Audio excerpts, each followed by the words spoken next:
And a very good Sunday evening, everyone, and welcome back to another Facebook Live edition of COSA TV. Greg Blanchard, wonderful to have you with us. Hope you're enjoying a great weekend. It's been a busy one throughout North America as horses hit the racetrack in qualifying action and parimutuel action at several different venues. Already earlier today, one of the biggest events in the sport worldwide was held, and the Elite Lop this year goes to Propulsion. Congratulations to the connections of that outstanding trotter. In his fifth attempt, finally hauls down the hardware in that big event. Of course, here locally, this would have been Cam Luck Classic weekend, as you can tell by my t-shirt that I'm wearing tonight. We are paying tribute to the biggest event of the racing season here in London, Ontario, a race that's had a transformation over the years. It was formerly known as the Labatt Pace. Then it was the Molson Pace for several years, and just a couple of years back, renamed the Cam Luck Classic. And tonight we pay tribute to that outstanding event that has a long and rich history. So I've got my Cam Luck Classic swag. I've got my mason jar mug. I've got my baseball cap, my t-shirt. We are ready to go tonight. Sit back and enjoy it. It's coming up next on COSA TV.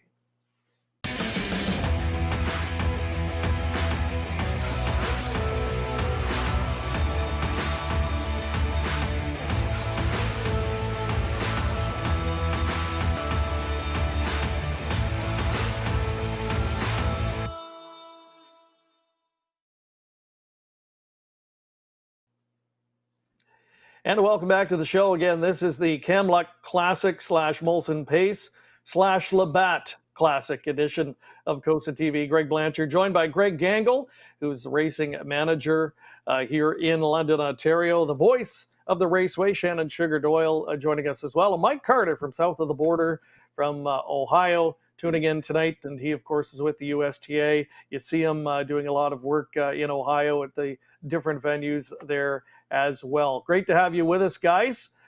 Sugar, see you've got your Cam Luck Classic shirt on. That's wonderful. And you know what? We got my shirt and I got a mug. You've got your mug. You've got your mug. Gangle, you've got your mug. We didn't get one to Mike in time, unfortunately. We're going to do a virtual cheers, guys. Man. To get the show started. There you go. All right. Non-alcoholic beverages as well. Cheers. Ice water here. Mason jar there, Sugar. Ginger ale, nothing better. Great to have you all with us tonight, guys. Like a great big concoction. We are going to take a nice trip down memory lane tonight, and we're going to talk about the Cam Luck Classic. Ryan Clements and his team at farmgames.com have put together not one but two virtual editions of the race. We're looking forward to that. One features the great past champions of the event, and the other features a hypothetical field of horses that might have been here this year were the event not canceled.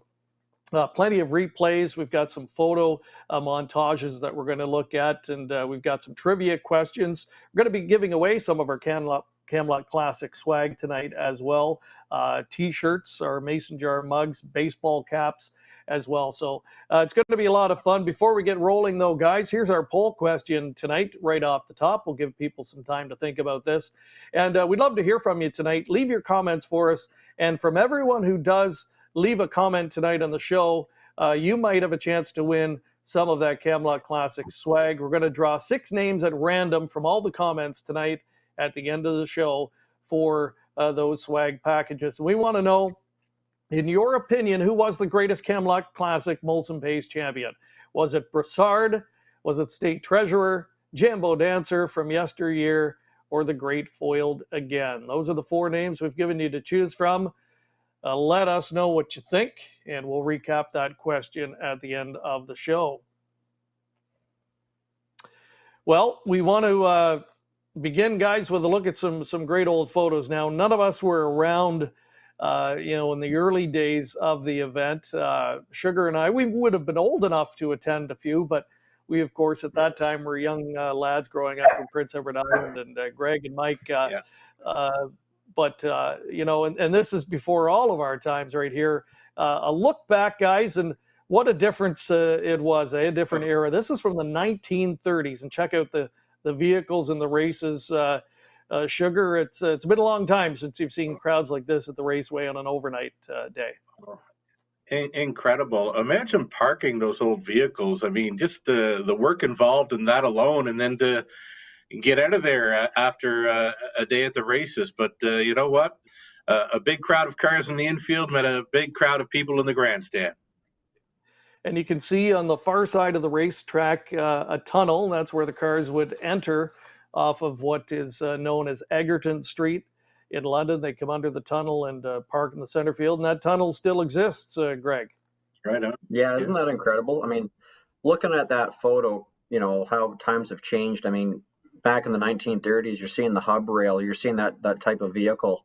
Look how far the industry has come. That track there doesn't even look as wide as it is today. So it's great to reflect on the past and really, see, decades later, the transformation of the industry. Obviously, you're seeing the quick hitch there, or excuse me, not the quick hitch, the old wooden bikes and things like that, just the way that technology has advanced. And I mean, it's truly incredible because the game has changed so much, even with the equine athletes, the speed has changed. Look at the vehicles.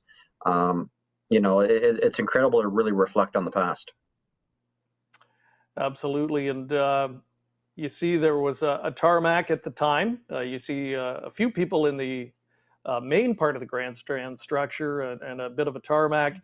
That was replaced years later. And then eventually, in recent years, it was removed once again. So we now do have a tarmac area out front. But for those who have been to London before, you're always up close and right on top of the action. Look back from a media perspective, and the coverage that the race would garner at the time. It was a big deal here in London. Guy Spurrier was the main guy covering the harness racing beat in the early 90s here in London for the London Free Press. And Sugar, that's quite a field when you look at it now, the likes of Jake and Elwood coming into town. So it was a pretty prestigious event even back then. That was a pretty popular back in the early 90s, Jake and Elwood. And then you've got Dancer Size, went on to be a sire down around the Maritimes. I know Victoria Breeze, he was at the Gold Cup and Saucer around that time as well. Some great clippings here, courtesy of Sean Crawford out of Woodstock, one of those big signature event race fans here in London. Yeah, and it really is great to have old press clippings, old photos, and some old replays. They're not easy to find. We were able to gather up a few of them for you tonight. Another look at some of the expansive coverage of that year's field. Unfortunately, that year, though, Jake and Elwood, who was certainly one of the big headliners, and Victorious Breeze were both scratched, reduced it to just a field of 6. And Greg, we know how that feels, and we know how disappointing that can be from a track operator standpoint. You lose a couple of big headliners, and it hurts on the wagering side as well. Yeah, absolutely. Just like the thoroughbred game, it's all about field size. We experienced that in 2019, where a couple of horses were scratched. Unfortunately, our richest event of the season is down to a 6-horse field, and it just takes a little bit of takes a little bit away from the event. On a wagering side, and just from a fan's perspective as well. You're kind of expecting these horses to be there. Fortunately, they can't, and just how the race might shake up or anything like that, might perhaps get a slow second quarter, or it just takes away from the event. But at the same time, generally we've been pretty fortunate over the years to have a full field, so we can't complain too much. Yeah. And we've always been fortunate to get good local media coverage, and that continues today with guys like Morris Della Costa at the London Free Press. Saw the name Harry Eisen mentioned in her comments, of course, another legendary figure covering harness racing in this part of the province.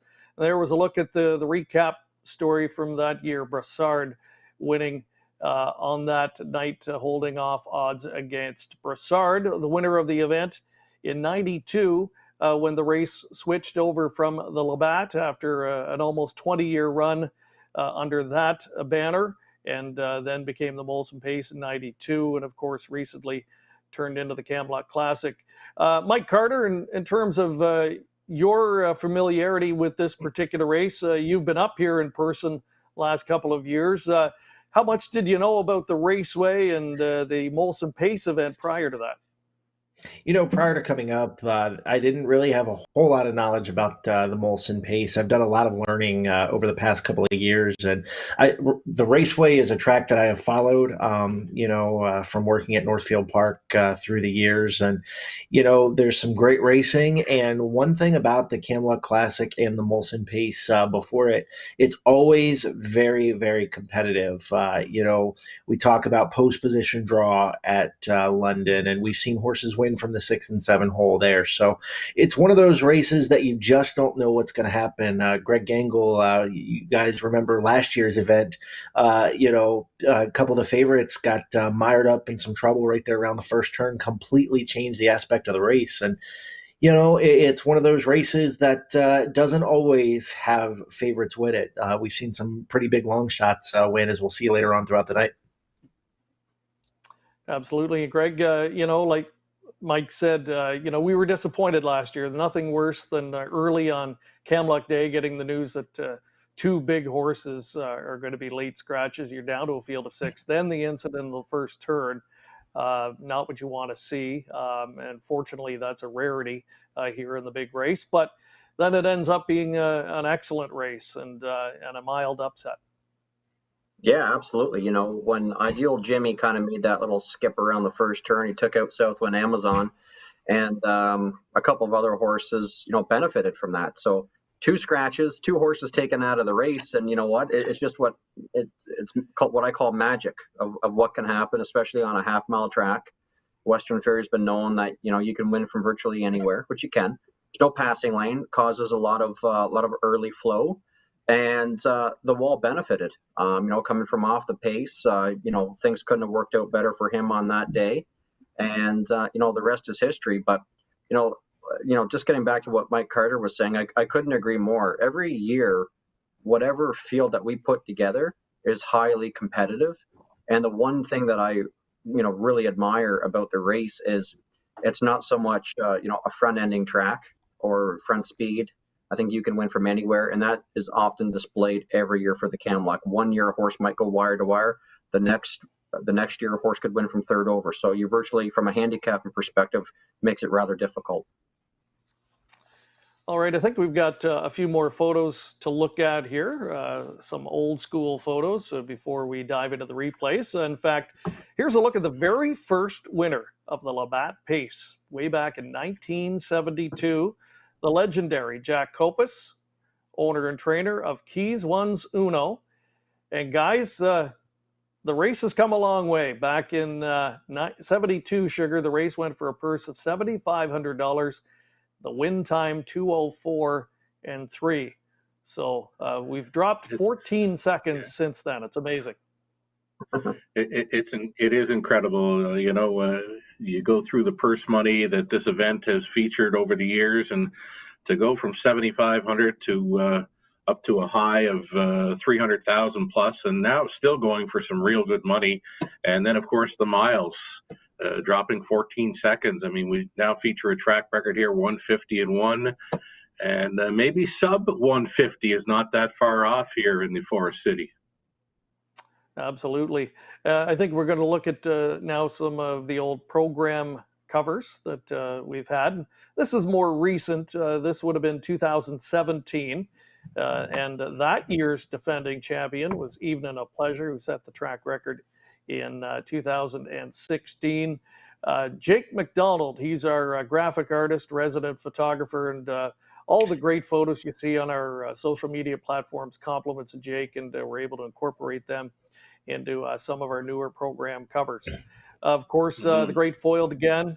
He's been a regular on there, guys. And, when you think about thrills, Sugar, it had to be a big thrill for you to watch Foiled again in action and to get to call him here in the Forest City.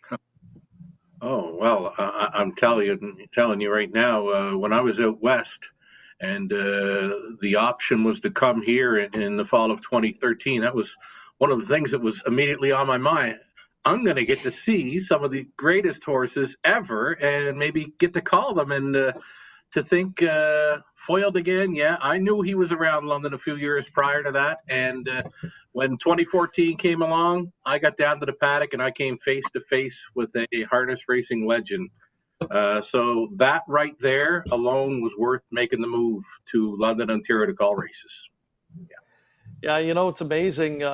Mike Carter, as he looked at foiled again and everything he accomplished in his career, and it never came easy. It took him 3 attempts before he did break through and win for the first time here in the Molson Pace at the time. And back then, you would have thought, hey, good, he finally did it. He's probably going to retire this year or next. And that wasn't the case. I think we saw him here 4 or 5 times after that. You know, I have a lot of memories of Foiled Again. I got lucky enough to call 2 of his victories at his 14-year-old season, but one memory that sticks out to me, we were doing our podcast at London on Camelot Classic and Molson Pace Night a couple years before he retired, and I remember Matt Kakele took him all the way down to the end of the grandstand and came all the way back with him, and the roar from the crowd was just amazing, just to see them appreciate such a great champion. In fact, my now wife, London was her first real trip to the races, and she got to meet Foiled Again that night as well. Yeah, and it's been wonderful to have you guys up here the last couple of years with the radio show, and you're just part of the expanded coverage of our big night. A couple of more old photos to look at next. I think another old cover, and this one from back in '94, and this was Brassard winning at the time, and he really has become part of this race's history, one of the great champions of the event, and of course won it in the year that it switched from the Labatt to the Molson. You know, some of the other history of the event: 72, 73, Ronnie Waples wins back-to-back with J.R. Skipper and Matty George. In 1975, a young gentleman named John Campbell had one of the biggest wins of his career to that point with a horse that he trained and drove, Derby's Gent, winning back in the $15,000 contest at that time. A Jambo Dancer in 76 started a string of victories, and at that time set an attendance record for the event, 7,200 jam-packed the facility here. And just 3 years later, Dave Wall got his first win with Rockin' Wave and a track record time of 1:58.1. Getting a look there, guys, at the triple dead heat. And that would have been incredible to be here. Such a rarity to see a triple dead heat at any time, but especially in your signature race. That year, Emery Flight, Any Excuse, and What a Beach all hit the finish line together. And that was back in the late 90s. Greg Gangle, were you a harness racing fan by that point in time? I might have been just out of diapers. So to answer your question, no. But I can guarantee you one thing: a triple dead heat and the Camelot, Molson, or Labatt will never happen again. That's incredible. Guarantee is a big word. Yeah, on that triple dead heat, on the triple dead heat, it's neat to know that the mare had won. Ozana, she had won the race. She got set back for some interference turning for home. So all 3 of those dead heated for second, all placed winners. It was something. Yeah. Yeah, really. Ozana, real nice mare. Yeah, crazy edition of the event. Crazy edition of the event. You know, some of the other historical races and performances. 91 Lime Time, the winner. Back then, a track and world record, 56-2. So that would have been quite an accomplishment for back at that time. Dougie Brown teaming up with Bill Robinson. Dave Wall winning in 94. That was his 5th victory in the event. He's the winningest driver, and of course, a local guy, Dave Wall. Just some of the history and great accomplishments when you look back at this event. There was another dead heat as well in the event. 2000, Windsong Flyer and Log Text dead heated. So just 2 years after the triple dead heat. So really has been a lot that's happened over the years. And right now we want to take a look back at some of the replays and some of the historical races from back in the 80s. Before we get to that, our first trivia question. And again, we'd love to hear from you tonight. Leave your comments. If you you have a recollection of a favorite person over the years here in London that's competed, or horse, or specific memory, we'd love to hear from you. Again, from all of the comments tonight, we're going to draw 6 names at random at the end of the show for some great looking Camelot Classic swag. First trivia question of the night. Only 2 horses have won the event in 3 straight years. State Treasurer is one of them, and he did it most recently. Can you name the other? Was it A, Foiled Again, B, Staff Director, C, Jambo Dancer, or D, Brassard? The only other 3-time winner, 3 consecutive victories in the Molson/Labatt/Camelot Classic. And we'll give you some time to think about that. Leave your answer for us in the comments section. Talked about Staff Director Dave Wall's history of the event. It's a real rarity to see a 3-year-old take on older rivals and beat them.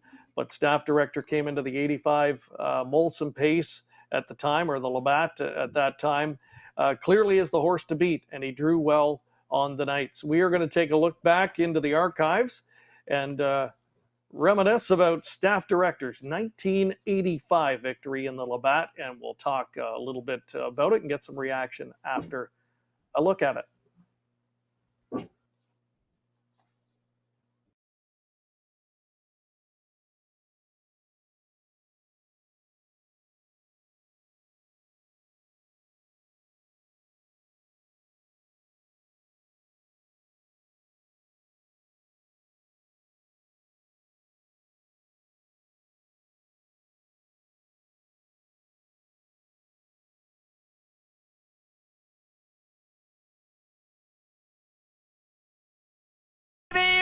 Fourth, Hull Reach Joe fifth, Shallow Bell sixth, Perfect Out seventh, and Lustra Town. They're at the 3/4 pole, and Staff Director holds the lead in 1:28 flat. They pace round the turn. The Labatts have an 1/8 of a mile to go. Staff Director David Wall, looking for his 2nd win in 2 years. Wilco Jive, KM Wave coming up at the rail. They go to the wire. The youngster Staff Director and Dave Wall win it. Wow. Staff Director, the local horse for Dave Wall. He was a son of Governor Skipper. Dave trained and drove the horse, a career winner of more than $500,000. So he really was a Cinderella story. Hauled down the North America Cup as well that year, of course, at Greenwood Raceway. And Sugar, folks watching tonight probably recognize the announcer, probably wondering who that was. They're trying to place him. They've heard him a lot probably in recent years. You know who it is. I know who it is. That's vintage Vance Cameron right there. He'd be almost 10 years into his career at that point, and here we are 35 years later, and he still uses that 128 flat. So, vintage Vance right there. Incredible. And, I listened to that race. I had an old VHS tape. It was something I think the CTA put together at the time, Canadian Trotting Association, called the Best Of. And I think I had 2 or 3 years of that, and I would listen to the race calls, and that's one I remember. And Mike, as a race caller, to start at the level where Vance starts in his race call and have any breath left is amazing. He puts everything he has into a race call. Yeah, I mean, there is a good amount of race callers out there. Myself, Sugar, Vance, we like to put a lot of excitement. And I think I can speak for Sugar here in saying that in our opinion anyway, every race is somebody's Hambletonian. And, that's the way I try to call a race. I try to call the 5 claimers the same as I do some of the bigger stakes races. Obviously, there's more prep work that goes into it, but the amount of excitement that you hear from Vance is always amazing. Here's one thing. Go ahead. With Vance, I've been in the booth with him calling these big races before. He sits down, but I've never seen an announcer move around so much while sitting down to call those times. I've got to stand up to call, but Vance sits down to call. But, I mean, you don't want to be so close to him because he moves around quite a bit in that chair. Yeah, you're right. My analogy would be, when you watch someone on a ride, one of those extreme rides, and they're lifting off the seat. That's Yeah. Vance. The deeper you go into the race, and he's just putting everything he's got into the race call, and that's a lot of fun to go back. 1985, Dave Wall, one of 5 victories in this particular event. And Sugar, you and I are, of course, natives of Prince Edward Island. Mike is an American, the lone American with us tonight. Greg, you're a local boy, though. You grew up in this neck of the woods in West Lorne. Was Western Fair the first track you would have been exposed to, or where did you Yep. become an early fan? Yeah, you know what? Growing up, it was pretty much Sarnia, Dresden, Windsor Raceway at the time, but most regularly would be Western Fair for sure. And it was my first major stakes race to attend because, well, it was so local to me. And I didn't really get into harness racing until I was really in my teens, lower teens, I would say. However, my first early recollections of the then Molson Pace was, I'll never forget it, was the likes of Ponder winning. He was, just an exceptional animal, and I was jaw dropping. John Campbell was in town, or sorry, excuse me, Jack Moiseyev drove him, and then the likes of Park Place and 4-Star Shark, and just good horses like that. Rare Jewel, Our Lucky Colleen, and then from there is when I really started to to take serious interest. But it wasn't so much, it was the horses, but more or just as important was the drivers. I mean, you're seeing, Doug Brown come into town. You're seeing Jack Moiseyev. You're seeing John Campbell. You're seeing, the guys from the States coming up, and you never get to see them in person and witness them drive and how they sit in the bike and things like that. So for me, horses were great to come up and see. Yeah, Ponder's here tonight at Western Fair, but so is Jack Moiseyev. So it was just like, it was a double bonus for me. And especially when you're watching all these drivers, because I didn't visit Greenwood. I didn't visit Mohawk or Woodbine very often. So for them to come to Western Fair was, it was marked on the calendar, months in advance because of that. Yeah. And you talk about drivers and maybe, as a local guy, taken for granted some of the great drivers that were based here locally, night in and night out. Donnie McElroy comes to mind, an absolutely dominant figure here in his heyday, one of the very best, and career winner of more than 4,000 races. The legendary Terry Kerr, the Kerr name synonymous in this part of the province. He a winner of almost 7,000 races, and he won with Park Place, as you mentioned. To be able to pick up a drive like that. For him was big in his career at the time. So, yeah, you're right. The best of the best when you talk trainers and drivers, and that was the case, Sugar, in 1987 when the best from Western Canada invaded. And the gentleman you got to know very well in your time calling races out in Alberta, Keith Clark. He's a Hall of Famer, and you talk about domination in Western Canada, but had one of his biggest wins here locally back in '87 with a horse named Me Got a Brett. Maybe just talk about Keith and just how great a horseman he is. You know what? Really great horseman, Hall of Fame horseman. Raced as promised through the 90s out there in Alberta.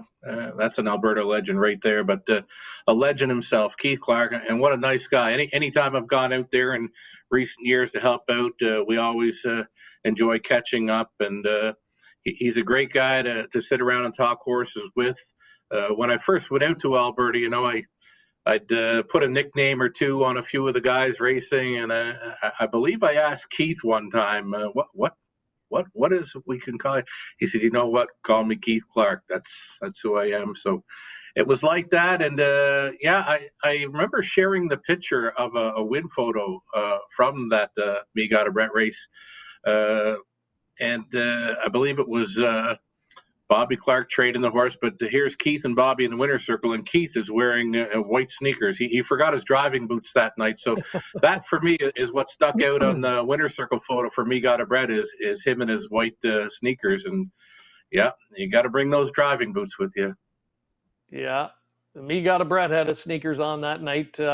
Great horse in his own right, a son of Gypsy Brett. He would go on to earn a little more than $800,000 during an outstanding career. And this was part of the career best season for Keith Clark. His winningest year came in '87 in terms of dash wins. He had 328 trips to the winner's circle that year, and one of them came with Me Got a Brett here in London. Once again, here's a look back to that classic Molson Pace Labatt Classic. Me Got a Brett and Keith Clark squeezed out a nose decision in 156 in the June 1st $35,000 Labatt's Blue Pace at London's Western Fair Raceway. Three quarters coming up, quite a sensation. On the outside, Me Got a Brett in 1:27 flat. Pacing around the turn, down to an eighth of a mile to go. The once world's record by line time. They've got a shot. Me Got a Brett on the outside. Quite a sensation. High class Minbar. Coming up now is Atlantic Flyway and Umbro Cruiser. Look at the finish. Me Got a Brett. Me Got a Brett holding off High Class Minbar, another Western Canadian invader and real hard hitter, and a little bit different time back then, guys. Horses, top horses from Western Canada would make the trek east and compete in some of the big races and kind of travel all over Canada at the time. So interesting to look back there. And Trevor Ritchie, and quite a sensation, would have been a big gun that year in the event. And maybe not everybody knows, Greg, that Trevor Ritchie, as a young guy, grew up in London, and Western Fair was his home track as a kid. I think he used to hop the fence and skip school to go there. And that's yeah, that's right. And you know what? Just talking about what we spoke about just a few moments ago about, a lot of young drivers coming to Western Fair, then kind of, branching off, going elsewhere. I mean, you look throughout the years of, and we talk about all the time of how we want Western Fair to be, like the AHL or the OHL to the NHL, and the NHL is Mohawk or Yonkers or the Meadowlands, right? So you look at guys like Mark McDonald, you look at John Campbell, you look at Trevor Henry, Doug McNair, but look what Bob McClure's been doing. So, and it's just a matter of saying who's next, who's going to come from Western Fair and go on to bigger and better things. So, I think when a lot of drivers first, get introduced to the sport and say, this is what I want to do for the rest of my life, they follow the path of these guys to say, what's working, and, make yourself available at Western Fair and learn to grow from there. So, Trevor Ritchie is just another example of that. There's been so many, and I mean, countless drivers that have blossomed onto, the WAG circuit or the Meadowlands or Yonkers or, elsewhere. And, they all started and got the foundation at Western Fair. Absolutely. And the who's who have driven in this race. And in 1988, the kingpin of Canadian drivers, Doug Brown, was victorious that year. And when you look back at the history of the event, another trainer that's had a tremendous record in this event, Rick Fife. Rick Fife, a solid training career here in Ontario, but specifically had a lot of luck in this race, a three-time winner. And in 1988, they teamed up with a horse called Rectory, appropriate, the Western Fair property. One of the main intersections is a street called Rectory Street, and it was Rectory getting it done back in 1988. Let's take a look at that, and we'll talk more after this look.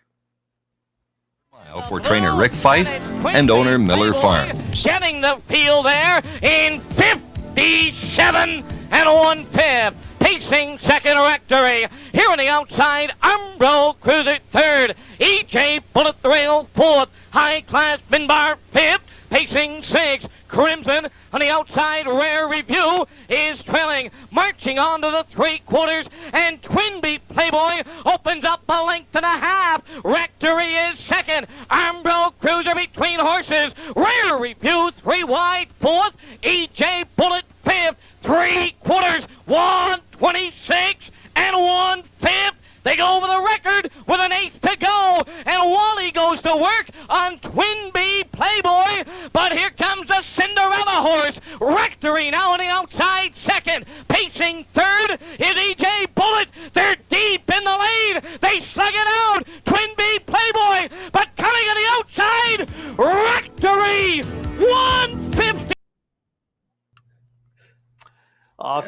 Victory and Doug Brown, pocket to trip conversion. Another great name from the past, Twin B Playboy as well. A big one to haul down on that particular occasion. Go ahead. Another one from out west in there, E.J. Bullitt, Don Monkman Jr. Him and Jerry Hudon traveled everywhere with that horse. I believe they went to the East Coast too with in the Montonian with E.J. Bullitt as well. So yeah, it's like you said, they came from everywhere for this race. Yeah, you're right, and he did race in Moncton. I remember that. That's back when we were youngsters. Starting to get into racing, and it shows you how far they traveled literally from coast to coast. They had some big races, even out in BC at the time, and I remember, they would cross Canada, so they went far and wide, and these were some tough, hard-hitting old horses, and boy, it's a lot of fun to look back at them. Again, Greg Gangle, Sugar Doyle, and Mike Carter are guests tonight. Make sure to leave a comment for us, play along with our trivia tonight. Take part in our poll question as well. And everyone who does comment this evening is going to be eligible to potentially win some Camelot Classic swag. We've got some mason jar mugs that are a lot of fun, great for summer beverages. We've got our Camelot Classic t-shirts and our Camelot Classic baseball caps as well. These have been great collector's items. And there, we can get a look at that. I need one of those. We'll be giving out some of those during the show. Well, Mike, we might be able to get you one. We'll see if we can pull some strings. $20 for being part of the show tonight. American or Canadian? America. Of course. That's 30 Canadian. Plus shipping. Oh, man. Yeah. All right.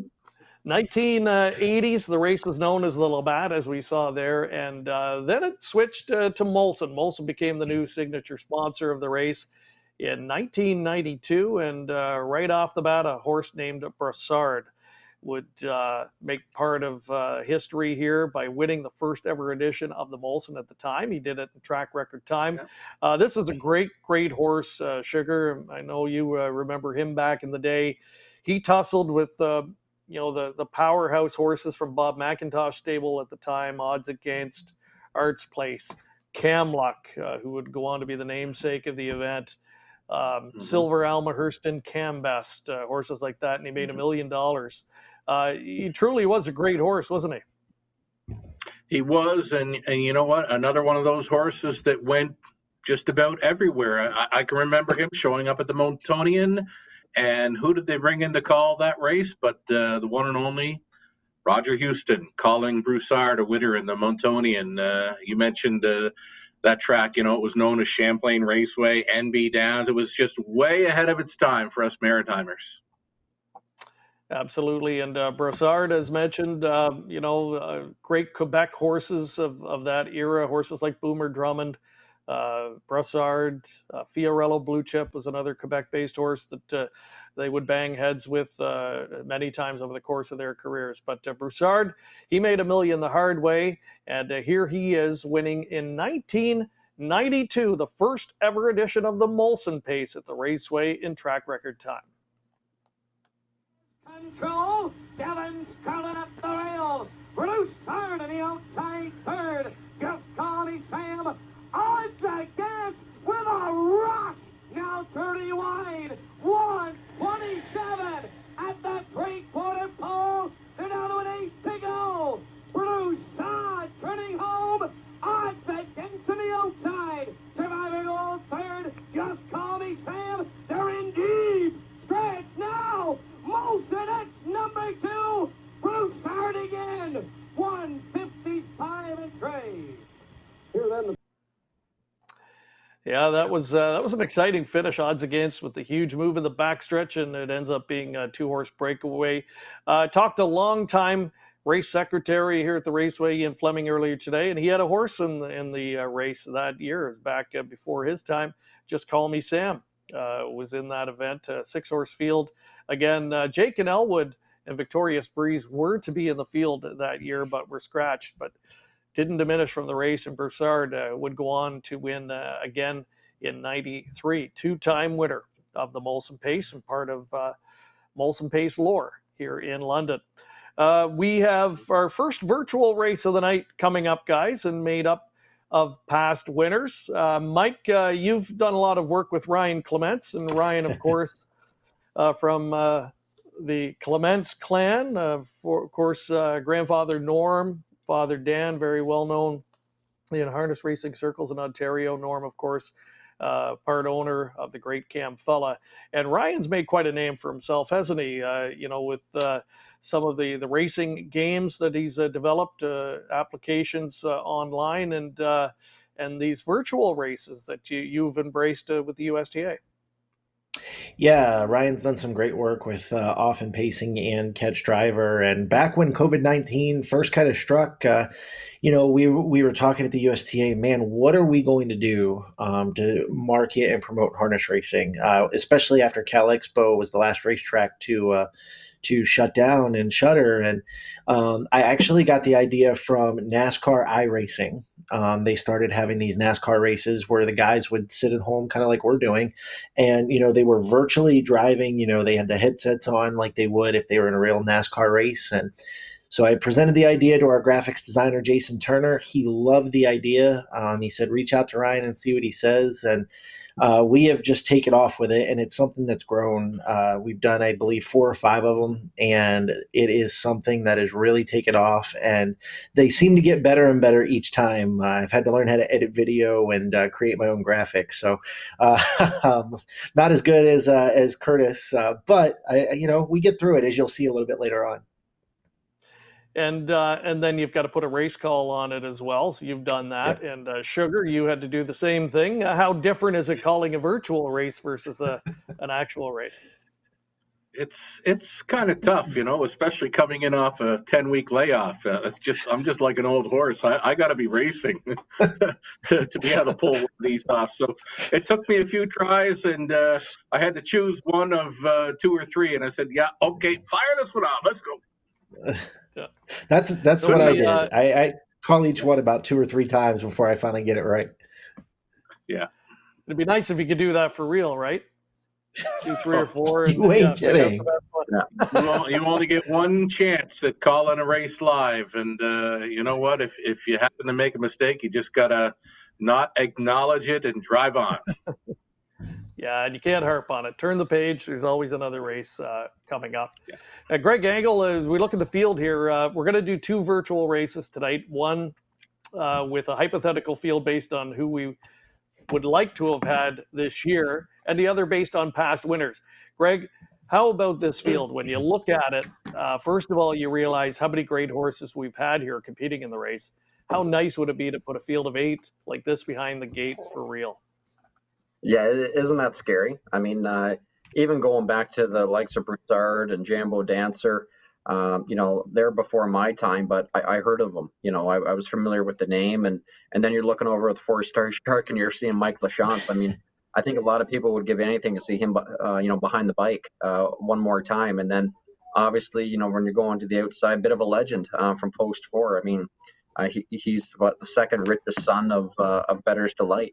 Rock and Run track record holder, state treasurer, 3-time winner, and then look at the Bird trainees drawn 7-8 with Won the West and obviously foiled. So, I mean, I think that on any given year we would carbon copy this field and just stamp it for years to come. Sure. Well, listen, guys, we're going to throw it around the horn. We'll get all of us here to do a pick and kind of handicap it quickly. While we're doing that, for those watching tonight, leave your comments for us. Leave a comment for who you think is going to win. And don't forget tonight, with all the comments that we have, we're going to draw names at random, 6 names at random for some Camelot Classic swag at the end of the show. So leave a quick comment who you think is going to win this particular race tonight. Guys, we'll throw it around the horn for your quick selection on our virtual race. Mike Carter, how about you? I have a lot of love for a lot of horses in this field, but the one edition of the race that is most familiar to me and that got me really excited was the 2018 edition, where Rock and Ron was keyed up before the race. And we'll talk a little bit more about that later on, but he was a big, big monster horse in the 2018 edition. I think he's going to win tonight. Sugar Doyle. You can't ask Sugar because he knows who won. You know what? I'm a big fan of Chris Christoforou. I'm gonna cheer on State Treasurer all the way. Greg? Okay, I'm little sentimental. I'm a big fan of Bit of a Legend. I got to see him up close and personal a couple different times. Draws well, good connections. The Down Under Wonder. I'm going to try him from post 4. Yeah, he's a horse we had our eye on. Go ahead. I love the Iron Lung foil again, but on this occasion, we're going to go with Bit of a Legend. Yeah, I was going to say we had our eye on him for a couple of years. We worked hard to get him here. We just thought he was tailor-made for this track and this race. And it was great of the connections to bring him up a couple of times for their signature event. And you know what, guys? I'm going to pick Broussard, 2-time winner of this race. He's got the rail position for Michelle Willette. So we'll see what happens. Here it is, the virtual Camluck Classic based on past champions, and Sugar has the race call. It's the virtual Camluck Classic starters lining up. The gate picks up speed. Here they come. They're off, and it is on. Won the West from the outside gate, left sharply along the inside. Broussard coming on through. Broussard with that rail advantage comes out on top. Plugged in from the back tier, was foiled again to be second. Jambo Dancer settled in for third, still traveling on the outside, and fourth is Won the West. Won the West now in second and challenging. He's going to grab control prior to the quarter mile. Dave Miller with Won the West settles in for a front end mission now. Opening quarter mile, 27-4. Broussard set up for the 2-hole ride. It's foiled again, racing at a third, fourth and in for Jambo Dancer. Thinking about it, fifth, Bit of a Legend. Then it's back to Rock and Ron. 4-Star Shark is seventh. State Treasurer would have to circle them from last. Down in front of us, they travel. It's going to be an unchallenged Won the West, leading with just over a lap to go in this Camluck. Won the West, putting up a half mile of 55-4. Broussard continues to track in second. Foiled again, stayed in from third. Going up to take fourth is 4-Star Shark. Fifth and in, Jambo Dancer, then Bit of a Legend. Rock and Ron moving off the back end. State Treasurer, he's still last. Down the backside and still all chasing. Won the West. Broussard is second. Foiled again, they're in third. Rock and Ron now marching out of the backfield, towing Bit of a Legend right up into it now by 3/4 in 1, 23-2. Final turn action. Show them if you got them time. Won the West still on top with Rock and Ron in second. Broussard is third. State Treasurer winding up from last. He's now fourth, and 1/8 of a mile left to go. Won the West on top. Broussard is second. State Treasurer still coming. Things begin to open up for Foiled again. Won the West is almost there. Here's Foiled again, pacing out of his skin to win the Camluck Classic. Won the West, right there with him for second. State Treasurer third, 150-2. Well, I guess it's appropriate, guys. The richest pacer in the history of the sport, foiled again. We saw him here, I believe, 6 or 7 times over the course of his career, including multiple tries in the Molson Pace. Took him 3 tries to finally win when he did. And then he came right back the very next year, 2011 and 12. And now a 3-time winner. He won a virtual race. So we should know better, shouldn't we, Mike, than to pick against Foiled again?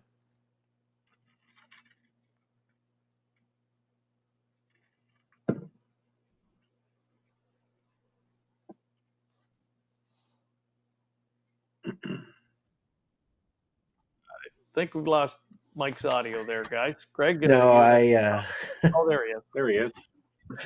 I muted myself there for a second. Sorry about Come on that. back, So you Mike. saw the shaking and doing all the jigging, and I was cheering home Rock and Ron, so I didn't want anybody else to hear me. But no, one thing about Foiled again, he used to always go off at short odds. So what I would do is never count him out at big odds. I was the shorter prices, especially later in his career, I kind of stayed away from him. But you drift up to 12, 15, 18-1. Sugar knows we're both stewed gamblers in the game every once in a while, and that's when he would put things together. So,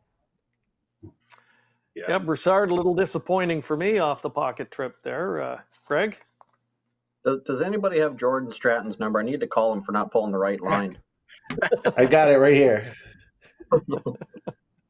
And just a little too far to come for old state treasurer. He's come from last year before, but just a little too much work for him, but foiled again. Getting it done. Yeah. Those are I like the 30 hockey American. part. State treasurer, a little bit of foreshadowing there. We'll see him winning a little bit later on tonight. Got a feature on Camluck as well. That's going to be a lot of fun to look back at him, the namesake of our signature race. So still lots to come tonight. We hope you're enjoying it so far. The Camluck Classic Molson Pace Labatt Tribute edition here of COSA TV tonight. We'll take a quick commercial break and be back with more in just a moment.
Welcome back to the broadcast tonight, and let's get right into trivia question number 2.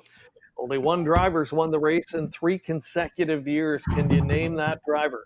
Was it A, Yannick Gingras, B, Chris Christoforou, C, Dave Wall, or D, Doug Brown? If you think you know the answer, leave it in our comment section.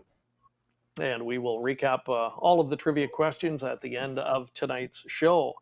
And time to continue our little trip down memory lane tonight. And we're now moving into the mid to late 2000s for our next race. And this was one of the most memorable editions of the race for, I think, a variety of reasons. You had your top local driver, Sugar, Trevor Henry, picking up the drive on Eagle Luck in the elimination. And then the final, you had a big upset, lots of action in the race. What are your recollections of the 08 edition? My recollection, I'm sitting watching simulcast at Northlands Park in Edmonton. I'm seeing Tigerama being bet off the board, and he's got the 7 hole. And like Michael, I got to chase after value in here. And you know what? I put together some long shots on a superfecta, and I come out on the good end. And Eagle Luck, Greg, you talk about a hard-hitting horse. Always seemed to be a bridesmaid type, though. Never really got the big name recognition. And it was nice to see him win a signature race like this. I think it was the richest payday of his career, and he was a millionaire.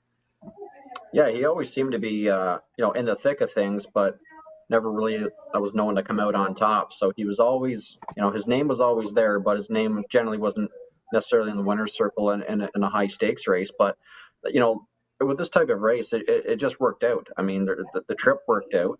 The fractions were honest. Trevor Henry obviously drove the horse beautifully. And, one thing about Trevor, at the time in 2008, he was a regular driver at Western Fair. He's the longest, standing driver, probably has more starts than anybody else at Western Fair. So he knew the track like the back of his hand. Where, I think he took advantage of that, where some other drivers were coming in, maybe not knowing the surface and just the oval. And, as you're going to see with the upset, I mean, it was truly incredible. It was a great race. And, it was another thing to consider. It's a 7-wide track and 1 trailer. So you talk about the trailing post, and having a driver that knew the track so well was probably a big advantage in that regard and working out the right kind of trip. Sugar? Yeah, and you know what? The freshest horse in here would be Eagle Luck. It's going to be his fourth start back off the layoff, and you know what? I like that angle right there on him going into it, and long shot play from the trailing spot. Pace So chase. You going to pick him to win it? Hey, Sugar! I bet you $5 American Eagle Luck wins. Okay, I got to pay Greg. Got to pay my bounty on Greg here. Right. All right. All right. Easy guys. Let's see how it turns out. Here it is from 2008, then called the Molson Pace. The 36 Molson Pace, richest race in Western Fair history. They're in the stretch. It's post time for the 2008 Molson Pace. Fields in motion at the start. And they're off and pacing, and Tigerama is a big early presence. Action Figure is off stride. Silent Swing is going to hold his position, and Daddy Mac is out fast in between horses. Grand Bend Turbo holding his spot into the top four. Tigerama parked 3 wide in the early stages. Eagle Luck is holding 5th. Rare Jewel, 6 best away. Zuka off the speed from 7th. Action Figure out of it after a break. Tigerama was 3 deep. He's just charging up there. Mark McDonald asking him for all he's got. 26-2. An amazing opening quarter for Tigerama to make lead. Daddy Mac is still parked out. Silent Swing, taking no prisoners, is right there in the box. Rare Jewel up on the outside, now 4th. Grand Bend Turbo pinned in from 5th. Then Eagle Luck, and Zuka has started 7th on the outside, and Action Figure is distanced. We have the inquiry sign posted during conduct of the Molson Pace. Here is the half. Tigerama has had a second quarter breather. Is that going to be enough? 55-1, 28-4, the second quarter rating on Tigerama. Tigerama over Silent Swing. Daddy Mac has gone the wide way. Grand Bend Turbo pinned down in 4th. Rare Jewel will have to swing 3 wide if he's to defend his Molson Pace title from 2nd over 5th. Silent Swing has pulled the pocket on Tigerama. Eagle Luck is pinned down in 6th. Zuka under urging 7th on the outside, and Action Figure is distanced. Tigerama, Silent Swing is taking him on and staring him down and pokes a nose in front on the last turn. 123, 27-4 in the third quarter. Silent Swing looking to conquer Tigerama. They turn for home in the 2008 Molson Pace, and it's Silent Swing, Grand Bend Turbo, Eagle Luck on the far outside. Eagle Luck and Grand Bend Turbo, they're hitting the wire 3 across. It's an upset for the ages as Trevor Henry and Eagle Luck have captured the Molson Pace. It was close for the place. Silent Swing and Grand Bend Turbo over 25-1 for Eagle Luck and Trevor Henry in a Molson Pace monstrous upset. 151-1. Mm-hmm. How does he win that? At the half, how does that horse win that race? Yeah, exactly. No idea. Right? I mean, that's a lot of ground to make up through the stretch. And that's Trevor Henry, though, as you said, right? Knowing the track, knowing how it would play, and just playing the odds. I guess he didn't have a lot of choice in terms of leaving for the second tier, but he knew what could engineer a winning trip. Interesting. Trevor only drove Eagle Luck twice in his career, and that was in the elimination in the final of that race, and that would be his biggest payday. Yeah. One How thing about that opening that quarter? drive. Yeah. Go ahead, One Greg. thing about that drive is, he's 45-1. He's going into the race saying, Greg McNair's the trainer. Let's get a check. Like, we're not out here to smash a track record. Let's stay along the cones and wish for some luck. It's probably the mindset going in. If Trevor's listening right now, he's probably agreeing with us, right? And then when Chet pops the pocket with Silent Swing and allows him to to gain some ground and get out, it's like, oh, anything we can grab now is a bonus. And well, it was a big bonus. Yeah, some luck. He had some Eagle Luck on his side that night, and winning in 2008. Frank Salive with the call as well, Mike, and you were asking, and I'm not sure if you knew that Frank, after his long stint with the Ontario Jockey Club Woodbine Entertainment Group, was here for a few years before heading eventually to sunny south in Pompano Park. Great to hear him, and certainly does that call justice. A great ending like that. Yeah, I completely agree. And to Greg's point about knowing the track, you know what that drive reminds me of? Zenyatta winning the Breeders' Cup Classic the first time around. Mike Smith he was what, 20 lengths off the lead. He could have panicked and really messed things up. And the same thing here. Trevor could have panicked and talk about calm, cool, and collected from that point. Like you said, Greg Gangle, at that point of the race, headed to the 3/4 pole, when he tipped to the outside, he's like, okay, whatever we get now is a plus. Yeah. And interesting too, Greg, at that time, as you said, Trevor was the long time kingpin here. He was known really as the king of the B tracks, if you want to call it that, at the time. And probably a lot of people wondered, could Trevor make the transition to the top circuit, Woodbine Entertainment? Would he be able to translate that success? He's answered that question emphatically. He's certainly one of the best in the nation. Yeah, one of the things that, anytime one of the B track drivers makes the leap, and you see the guys like Doug McNair and Bob McClure. Well, they did it at a young age. Trevor went there, like, a couple different ways you could probably look at it. Trevor was, slots at racetrack era, 7 days a week, 2 tracks a day. The money was so good, he didn't necessarily, have to go there, type of thing. Where now the racing has slowed down a little bit, and he's getting a little older in life, where his transition was less work, one track. Obviously, the purse structure is a lot higher, but he dominated the B tracks for so long and still made a great living doing it. I think, and obviously the relationships that he's developed over the years. I mean, you look at a big horse now in Ontario, especially the Sire Stakes program, you're going to see a Trevor Henry name beside it. Sunny D and a bunch of horses like that, and he's teaming up with Bob McIntosh. So I think there was a little bit of a different type of transition through Trevor's mind when he did make the jump there, saying, I want to slow down a little bit with the workload. I don't want to put 200,000 kilometers on the truck every year, where the younger guys like Bob and Doug are saying, I want to advance my career rather quickly. And Trevor trains too, so different type of transition. But yeah, he definitely answered the bell. And what's been, I think, really interesting is watching, he's got an aggressive style. He had to have that on a half-mile track, and that's, how he won a lot of races, and able to adapt and, use that style, but also can certainly finesse and work out a trip, and really was an instant hit when he went to the WEG circuit. Yeah. So a lot of fun to look back at that one. Go ahead. No, I was just going to say, a lot of young drivers, sometimes they struggle to drive a trotter. Let's say, they don't have the patience, or they have to develop the patience and kind of mature, where Trevor grew up from a trotting family. So, a trainer could look at somebody like Trevor and say, well, you can drive a trotter, you can drive a pacer, you can drive an old claimer. So, he was already tailor-made and ready to make that transition. Well, his son of Cam Luck, Eagle Luck, winning. Cam Luck, the namesake of the race, and he's gone on to sire 4 winners of the event, including Eagle Luck, who we just saw, Any Excuse, who was in the Triple Dead Heat, Intrepid Sealster, who set a track record at the time, and Our Lucky Colleen, who was a winner in the mid-2000s as well. And again, we're going to have a feature on Cam Luck a little bit later in the show, which is something that we're all looking forward to as well. We have our first question of the night. Quickly want to get to this. G. Varnell has a question for us.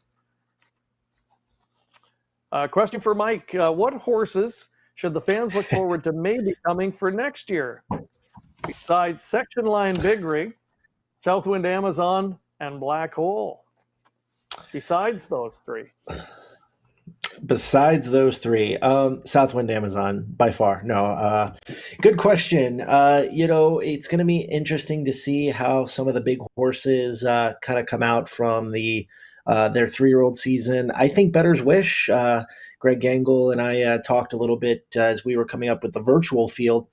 Bettor's Wish is a big horse that I think has a chance to show up. Bully Pulpit is a horse here in Ohio that is really kind of showing his mark against the likes of Southwind Amazon and such. So I'm anxious to see what that one will bring. And a Tony Alagna starter that kind of made his way to Ohio, and he never won a race after I jogged him in Florida when he was working or training under Tony Alagna. Escaped to the beach, made I believe his fourth start for Virgil Morgan Jr. the other night, and was an absolute monster. He'll be making his way to the Open, so I'm interested to see, because you guys know Virgil, he'll travel just about anywhere. Yeah, he's looked very good. You're right. And with Scioto returning, able to watch him a couple of times outside posts, I think both times, and straight to the front, and didn't look back on both occasions. So yeah, we'll look forward to that. Hick from French Lick from the Ray Schnicker stable. Mark McDonald was on a show of ours a while back.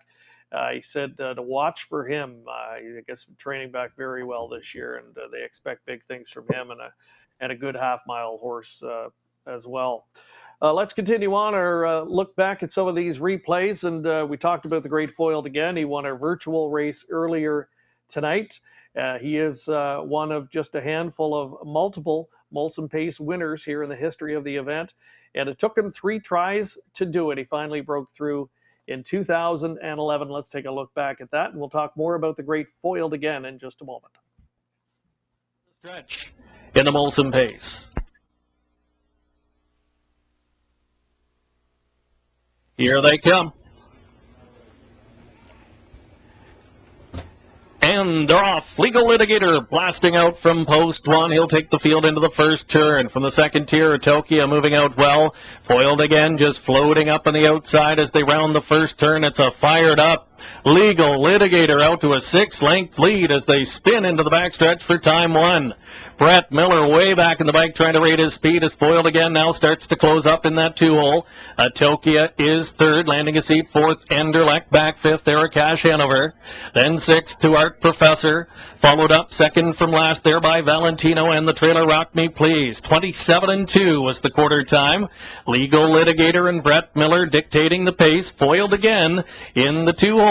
Tokia right there and just sitting patiently at this point from 3rd. Watching this transpire in 4th. Anderlecht as they move off the turn. A little bit of cat and mouse up front here. Legal Litigator takes them up to the half. Foiled again. Getting the 2-hole trip, and he's already out and driving here. Off a 55 4/2.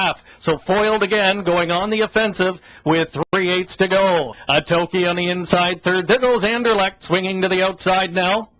He'll pick up cover in 4th, trying to get up into it from 5th. Eric Cash Hanover, Art Professor gearing up as well. Foiled again on the outside, taking it right to Legal Litigator, and has a 3/4 of a length lead. Anderlecht trying to follow that move. Here's Art Professor now, kicking out 3 wide from the back of the field. He's sweeping up. He caught blind switch there. Eric Cash Hanover, 3/4, 1:23 and 1. Foiled again, the leader with just over an 8 to go, and he's opened up 2. On the outside, Art Professor 2nd, Legal Litigator 3rd. On the outside 4th, the Tokia foiled again. Just gave them the slip. He opened up 4 and he's long gone. 3rd time the charm for foiled again, and he's finally a Molson Pace champion. Art Professor a good 2nd. Tokia 3rd, close for 4th, 1:51 3. So in his 3rd try, gets it done to the Molson. And yeah, as you mentioned earlier, Sugar, big thrill to get to call foiled again in a race, and a race of that magnitude. Certainly, he would come right back the next year and win again impressively in 2012. And Greg, as we know, we invited him back a few years later just to make an appearance at the track, and we thought, we likely won't get to see him many more times. I think he was maybe 9 or 10, and I had him on the undercard, and lo and behold, I think we saw him a couple of times after that. He's just a warrior. Yeah, and then, credit to Ron Burke and company, even as a 14-year-old. It was late December, and he was going to be at Mohawk Racetrack on the Saturday and just doing the farewell tour, and we had him just as a spectator, more or less, just to have him on site on the Friday night with the card, and more or less as a meet and greet. So, just kind of shows what the legacy was like of Foiled Again, where, so many fans, come out in the wintertime to greet the horse and pet him and, get a picture taken with them and things like that. And, it kind of goes hand in hand with what Ron Burke and company have done with him. They showcased him, fairgrounds, this track, that track. That horse is hands down visited more racetracks than any other standardbred probably in the world, with his tours and obviously his illustrious career. But he's an icon in the sport, and credit that goes to Ron Burke as well for exposing him. And Sugar, Ronnie Burke's been a great supporter of this race. You can count on him every year. And, people think it's easy. We put up 150,000 and 8 horses show up, 8 of the best horses. And it's just not that easy when you've got other races that are, on the schedule. And, people have to manage their horses and try and map out the year. But he's always been a great supporter of the race, and he sent a lot of great horse flesh up here for this event. Yeah, we can usually count on him to have a really nice horse. All Bets Off was a very nice half-mile horse, and when he came up here, he gave State Treasurer all he could handle. Ron Burke, as you say, he races so many horses all over North America throughout the year. To find time and to find a nice horse to send our way for our signature event, very happy to have a Ron Burke horse here anytime for now our Camelot Classic. And anytime we call him, it's not a question of if will you come. It's a question of what horse do you want, which is a great problem to have. True. Yeah. Right. You mentioned State Treasurer Sugar, and that's a good segue as we're going to look at him next. And 3-time winner of this event, and this day and age, Mike Carter, that's pretty much unheard of. One horse to win the same signature event 3 years at this level, and especially on a half-mile track, quite an achievement. State Treasurer maybe doesn't get the accolades of some of the other top horses in the last few years, but when you look at his body of work, he had a very, very remarkable career. Yeah, he was a strong racehorse. And you talked about, you don't see a lot of horses win 3 in a row or 3 of the same stakes race. The last one that I seen to do that on a half-mile track was the Great Foiled Again in the Battle of Lake Erie at Northfield Park.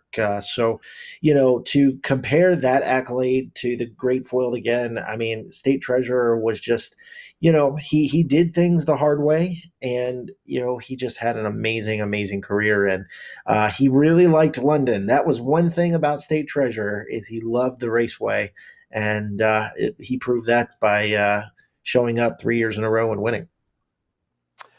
So, we couldn't talk about it without showing all 3 of these races. And what's interesting, Sugar, is they came in different scenarios. Each and every year, it was a different trip scenario for State Treasurer to win. So he really showed his versatility, not only in the fact that he could handle a half-mile track so effectively, but that you could race him 3 different ways and win.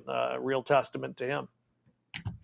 Yeah, for sure. I mean, when I first came to London, it was the fall of 2013. So my first Molson Pace is going to be the 2014 one, right? And for those big races, Greg and Mike, you've called them, you like to have something a little special here and there, but there was no way I could have scripted what went down in 2014, that's for sure.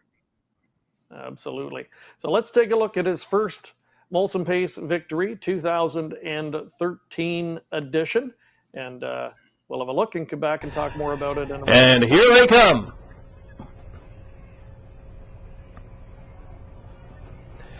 And they're off and foiled again. From the inside, he's firing out fast. Eric Hanover's going to try and go with him into the turn, and Better Than Cheddar right up into the top 3 as they pass the 8th pole and go to the backstretch for time 1. Coming on in the top 4, that's State Treasurer filling up the gap here as they go to the quarter pole. Back in line and racing from 5th, that is Versetto. Out there 6th early on is Keystone Velocity. Back on the inside, 2nd from last, Rock on Mo and a Rock and Roll Dance. They pass the quarter, 26 and 4. Foiled again. Eric Hanover parked on the outside. He's a half length away. Better Than Cheddar down on the inside. 3rd, State Treasurer came to the outside good and early. And they pair up at 3/8, 4 in and 4 out. And it's foiled again, leading them up to the halfway point. Eric Cash Hanover, he'll be in for a tough trip from here. Inside third, Better Than Cheddar, swelling up on the inside. Out there fourth and on good-looking cover as they go to the lower turn. State Treasurer, followed by Keystone Velocity. Then it's Versado, Rock on Mo, and a rock and roll dance. Half 55 and 1. Foiled again, leads to the backstretch for time 2. Eric Cash Hanover still digging. State Treasurer is going to pull the trigger, 3 wide rake now, and here he comes after foiled again. Foiled again on the inside. State Treasurer full of pace and coming right after him at 3/4. Better Than Cheddar third. Keystone Velocity right up into a good spot. He's on the outside fourth. 3/4, 123 and 1. Foiled again's been headed by State Treasurer, but Foiled again's not going to throw in the towel. He's battling back at the inside. State Treasurer, Foiled again, their heads apart. Better Than Cheddar's dying for racing room. Keystone Velocity, deep stretch lead for State Treasurer. State Treasurer's going to win it. Better Than Cheddar came flying through late. He appeared to get second over Foiled again. 151 and 1. So another action-packed Molson. Lots going on there. And for State Treasurer, Randy Waples in the bike, guiding him to his first Molson win on that night.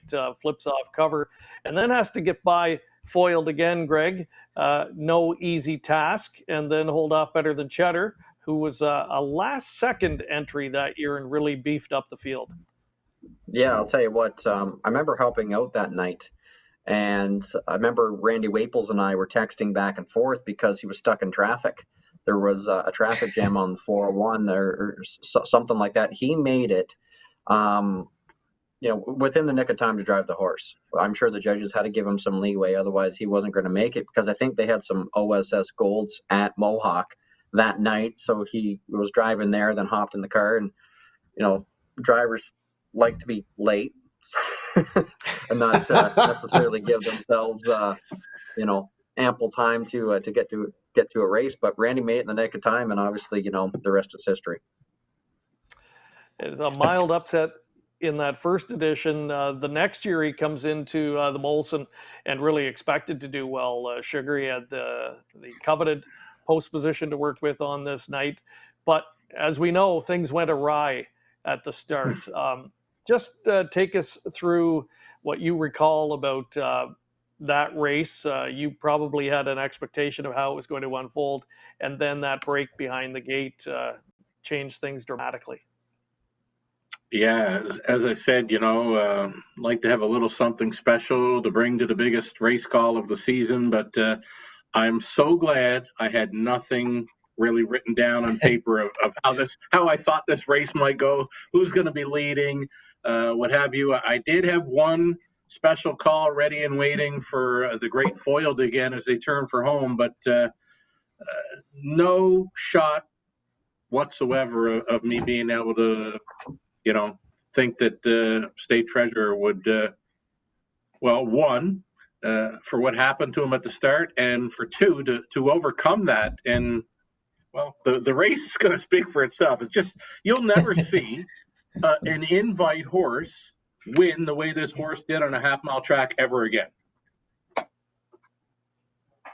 You might be right. It's has to be probably the greatest single performance on this track, and one of the greatest ever on a half-mile track. So you're right. The race speaks for itself. So let's take a look back to 2014. Sugar's first ever Molson Pace call as the new voice of the raceway.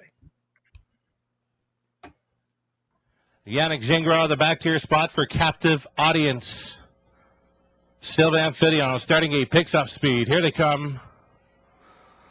$150,000 Molson Pace, they're off, and it is on. Dancing Yankee charged out, making a bobble at the start with State Treasurer. He's last. Dancing Yankee to lead on by the opening 8. Better's Edge racing second. Foiled Again is on the outside in third. He's now second. He takes aim at the leader. Elitist is Foiled Again going up against Dancing Yankee. Foiled Again from the outside post is going to clear to the lead here. 26-1. Bullet opening quarter. It's Foiled Again on the lead. Dancing Yankee second. Ben DeLito to go first up for a long ways in third. Better's Edge is fourth. Spotted second over in fifth. Apprentice Hanover outside in sixth. Travels PH Supercam. Then along the inside, Captive Audience trailing the field. State Treasurer. It's going to be 4 in. It's going to be 4 out. It's going to be Foiled Again with 1 lap to go in the pace. Bandolito is at him on the outside in second. Dancing Yankee third. Apprentice Hanover in a good striking spot on the outside fourth. The half rocked and clocked in 54-4. They're all chasing Foiled Again as they bend out of the 5/8 turn right to this number pick. Comes Bandolito. Dancing Yankee tripping out in third. Apprentice Hanover thinking about the 3 wide side right about now. Then it's Better's Edge. State Treasurer winding up off the back end. 3/4 teamed and beamed in 123 flat. Final turn now, and it's still Foiled Again. Here comes Apprentice Hanover. State Treasurer has come from last, and he shows up in third now with an 8 left to go. This is Foiled Again being awesome. It's awesome being Foiled Again. Apprentice Hanover may have him. Here's State Treasurer. Foiled Again. Apprentice Hanover. State Treasurer.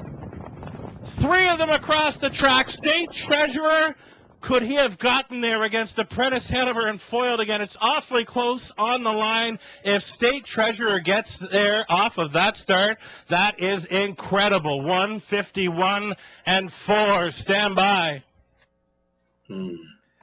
Welcome to London, Amazing. Sugar Doyle. What a race for your first Molson Pace. And it's couldn't ask for anything more. Well, you know what? It was everything I thought it would be. Again, I got down to the paddock before the races that night, came face to face with Foiled Again. And then you got the likes of Apprentice Hanover, one of the best horses to ever race here at Ontario for Ben Wallace. And then to see that State Treasurer bobble at the start and then to circle them. And like I said after the race, if he got there, it's incredible. And it was. Again, I don't think you'll ever see an in-fight horse win like that on a half-mile track ever again. Won't happen. Yeah, It's hard to do that. that Long way to come. Yeah. Yeah, and Mike, another thing too at that level, you don't generally see races like that on a half where they're so tightly bunched at the 3/4. I mean, if every race was like that, the sport would be in great shape. That's a lot of fun to watch. Yeah, what makes it more fun is just seeing a horse, get into trouble like that as the favorite and really show his versatility. And this is another time where, the drive, you could have panicked and caused the horse to lose. And this was another situation where, they just calm, cool, and collected and just moved right on by the leaders. And he had a ton of grit down the stretch, but Foiled Again really fought on through the lane there. Looked like he was going to battle back for a quick second. Foiled Again, year after year. There he is in the win photo. And you know what? Credit Chris Christoforou for at the start when he made a bobble to pull him out into the 2 pass to not interfere with that trailing horse. Yep. Otherwise, he's disqualified and placed. Right. Exactly. Right. So great heads up there with Chris at the start, and then to have the patience and the will to win from last. It's actually kind of funny that Sugar said that, because you have to make a split-second decision as a driver in those situations, and to be able to get your head wrapped around what just happened and say, okay, this is what I have to do to avoid being disqualified. It's amazing. Did they ever put the inquiry sign up and look at it? I don't remember. Yeah, they did. Oh, I would think so. Yeah. I would think so. I'm just wondering how long they were sweating. It was not a long inquiry, but I'm sure it was there. Yeah, it would have to be. And for Chris, probably just thinking, let's get him back into the race, maybe get a check, and then at 3/4 thinking, could we come all the way back and win? And yes, indeed he does. So like many before him, wins back-to-back Molson Pace titles, and then sets himself up for a shot at the three-peat in 2015. Many horses had been close, but hadn't been able to accomplish the feat. And Chris Christopher reunited with the pacer on this occasion. And again, Sugar, when you look at how he came into the race that year, it was looking pretty much like a formality that All Bets Off would be the horse to beat on this year. Didn't look like anybody could beat him after drawing the rail and winning so handily the week previous in the Confederation Cup, but State Treasurer had other ideas. Right. When you see All Bets, I believe it was Wiggle It, Jiggle It. Was it Wiggle It, Jiggle It he was against the Convent Cup? And so to come in off of beating one of the best ever, and he was going to take all the action, but it was going to take a gritty effort from State Treasurer to hit the three-peat. Yeah. Exactly. So we saw State Treasurer win off cover the first year he won the race. We saw him with a miscue have to come all the way from last in year two. And he's going to show a different side of himself this time around. He has to come first over against heavily favored All Bets Off in order to accomplish the three-peat. Let's take a look back and see how it played out. Wait, can I correct myself? Rock and Ron beat Wiggle It, Jiggle It. My bad. There you go. Here's a look back at State Treasurer's third consecutive Molson title. Leading for Kakili. State Treasurer up to the number pad. Even in a pleasure is third. Outside and fourth for Luke and Hanover. It's a buried fifth trip for PH Supercam to set it up third over his Night Pro. Along the inside next to last, Duke d'Orléans. Let's Drink in it, trailing, not out of it. He's only 6 off the lead. The half put up in 55 and 3. Wheeling on down the backside. All Bets Off, getting heavy pressure now. State Treasurer putting ahead in front. 3/4. Hit me. 123 and 1. All Bets Off along the inside is back on top. State Treasurer is second. Evening of Pleasure third. PH Supercan. Bartlett is straight back on him, begging for room. Outside to be fifth. Luke in Hanover. 1/8 of a mile left to go. Time to show him if you got him. All Bets Off still there. State Treasurer may have gotten him. Evening of Pleasure punching through. 3 across. State Treasurer. History in the Molson Pace. Close for second. Evening of Pleasure. All Bets Off. PH Supercam flying late. Harness Racing's newest millionaire. State Treasurer Christopher for Dr. Ian Moore and the McDonald's 151. Third straight Molson title for this guy, and hauls down All Bets Off. Beats him fair and square, and All Bets Off certainly one of the best half-mile horses we have seen in recent years. So State Treasurer, I think we just got an indication in watching those 3 races and just remembering how much of a quality horse this guy was. He went on to be a double millionaire, and another one developed in Atlanta, Canada from the Ian Moore stable. And he is part of Molson Pace history. And that was his third and final win in the Classic in 2015. Greg? Hard to believe he was a $5,500 yearling, and we should make mention that his first crop of 2-year-olds are going to race right here in 2020. So sold his yearlings in 2019, and standing just up the road at Sealster Farms, a sponsor of the Camelot Classic. Right, I got one too. Shout out to Kenny Arsenault, developed this horse after the $5,500 yearling sale purchase. Kenny Arsenault saw something in this horse very early and directed this horse on to Dr. Ian Moore. And Mike, you in between the 4 of us, I think we can afford some of his yearlings in Canadian dollars. So make sure you get your pocketbooks rolling, because we're going to need to buy some of his horses.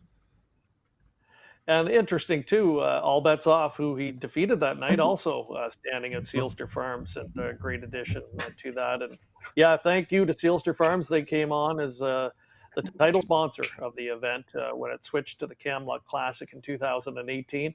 And we're going to talk more about that in a few moments. As mentioned, we've got to look at Cam Luck, a feature on him I've got another photo montage, a look at what Camelot Classic looks like now at the raceway, and a whole lot more. I've got another quick question, though, to get to, and this one coming from Tony Elliott.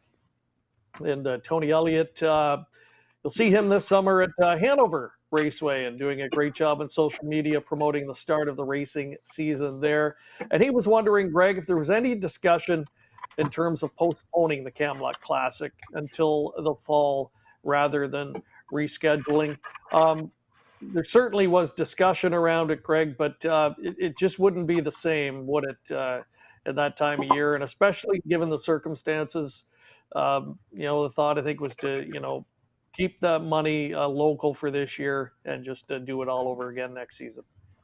Yeah, there's a couple, good question, Tony. There's a couple of key factors. Number one, if we were to postpone it to, let's say, October, scheduling it where? I mean, Lexington meet is going, and then horses are going to be off to the Breeders' Crown, then they're going to be off to the TVG there afterwards. So there's an invitation race at Rosecroft that goes for $100,000 US. So, where do you place it? It's going to be extremely difficult. But even more important to that, because of the COVID-19, I think it just made more sense just to leave that money in the purse pool for our local horse people, reward them for their efforts during the struggling time.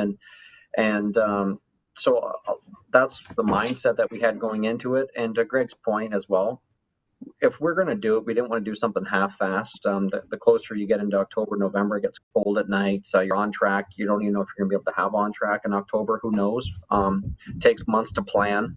It was just the safest route just to pull the plug and gear up for next year and just reward our local horse people. So yeah, we literally can't wait to have the event back, and it'll be bigger and better than ever. Trust us, when it returns in 2021. Sugar, as we've seen tonight, we're watching these replays. You really never know what to expect in this particular race. And 2016 was another example of that. Evening of Pleasure, we saw him. He was in the very close photo in 2015. He almost engineered the big upset, and he would break through the following year, one of the biggest upsets in the history of the event, and he did it in track record time.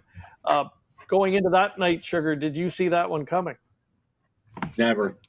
Evening of Pleasure, anytime I saw this horse, bit of a trip horse, he just didn't seem to have enough to finish things off late in the mile. So that's the way I looked at that race. I saw just too much speed coming from the back. I saw some good early speed in there, and I thought, okay, he's probably gonna get a trip in here, but just you lucky to get a check kind of thing, and that's the way the bettors saw it as well. Let's take a look back now, and a couple of Quebec's finest imports, Sylvain Filion and Richard Moreau, teaming up for this victory back in 2016. Setting it up third over, getting out into the flow, better rock on. 1 lap to go in the pace. Sunfire Blue Chip was at the half in 55-2. Right there in second, Evening of Pleasure, Mach 2. He made the move to the outside. He committed, but he's backpedaling. Coming on for third, McWicket. McWicket is only 4 off the lead here for Waples. Road trouble here for the favorites. State Treasurer, and all bets off. They are mired in the backfield. Sunfire Blue Chip, McDonald going by 3/4. Hit me. 1:23 flat. Evening of Pleasure getting a beautiful journey here in second. McWicket is third. All bets off is pacing out of his skin. He's trying to win it right here. 1/8 of a mile left to go. Sunfire Blue Chip, could this be the one for Mark? Outside Evening of Pleasure. All bets off, and McWicket. Sunfire Blue Chip for the upset. Evening of Pleasure and Sylvain at 35-1 in a Molson Pace shocker. 1:50-3 track record. That just happened. One of Sugar's signature lines, that just happened. Yeah. First made famous in Western Canada, and a track record performance at the time of 1:50-3. Another star-studded field. When you look at the race and see McWicket in there, and He was at the time racing for Steve Elliott, just kind of on the comeback trail. Amazing to see what he would go on to do over the next 3 or 4 years. But yeah, a lot of fun to watch. You have to feel for Mark McDonald a little bit there, Mike. You're watching these replays, and he's often been close, but never quite been able to break through here in the race on the track where he really started his early career. Yeah, for the NASCAR fans in the group, I'm reminded of, gosh, I'm trying to think of who the announcer was that day. I think it was Alan Beswick who said, 20 years of trying, 20 years of frustration. Dale Earnhardt finally wins the Daytona 500. And I can hear in my head at night Sugar Doyle saying something along those lines for Mark when he finally wins this event, because he, as Greg Gangle said while we were watching it off the air, he's been on the lead. He's been mid-pack. He's been just about everywhere in this race, been set up to win and gotten caught late. He's just had, he's had the horse a ton of times. Just luck come and got him. Well, we hope we'll see him back again next spring to try and do it all over again. Absolutely. We've got another trivia question to get to. And our third and final trivia question tonight, you can leave your answers for us in the comment section. What was the richest purse of the event?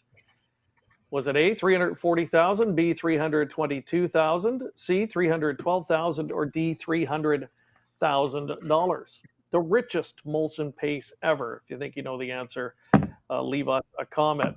Well, it's time now for our second virtual Cam Luck race of the night. And Mike, maybe we'll get you to quickly set up the field. It was comprised of horses that hypothetically might have made the trip here this year. Just totally a guessing game, and based on some horses that we would have had on the radar, but looked like a pretty good field overall. Yeah, special thanks to Greg Gangle, who helped me put this field together. Basically, what we've been doing is creating a list based on the eligibles that have been eligible for races. But as everybody knows, the Cam Luck Classic is an invite race. So I wanted some input from Greg as to who he thought would be a potential starter, not necessarily those who may show up, but those who he thought he would invite. And you talk about an action-packed field of north of the border and south of the border horses.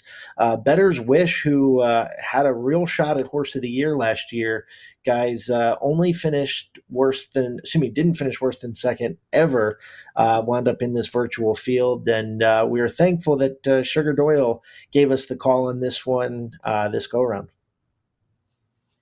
So thanks again to Ryan Clements and his team for putting this one together for us. Let's take a look now at the current edition virtual Cam Luck Classic race. And Sugar Doyle with the call. There is the field. If you were checking in earlier this week, you might have seen this aired with Mike and the gang and the USTA. But if not, here's a second chance to look at it. Ends up being a very good race, and it's another world-class field. Here's Sugar with the call.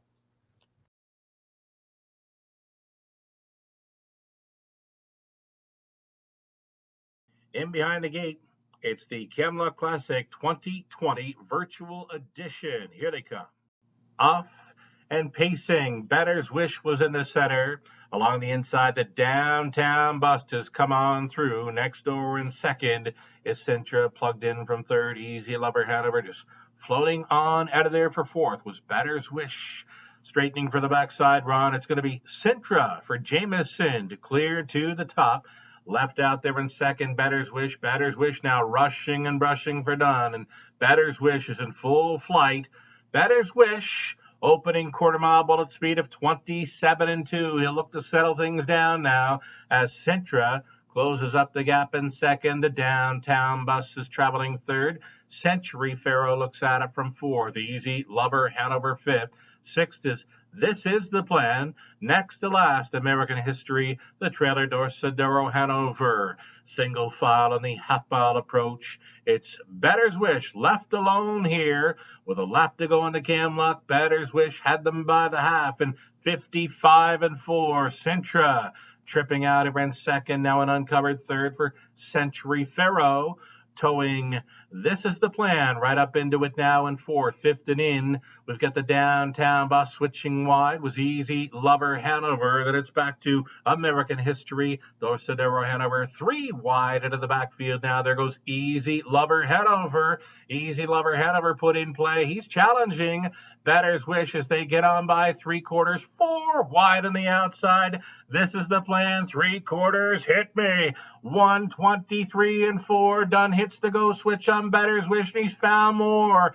Better's Wish, sprint mode now. Sintra made the move to the outside and did not gain. The Downtown Bus is saving ground. It's Better's Wish trying to see it through. The Downtown Bus is motoring up, and he's trying for the huge upset.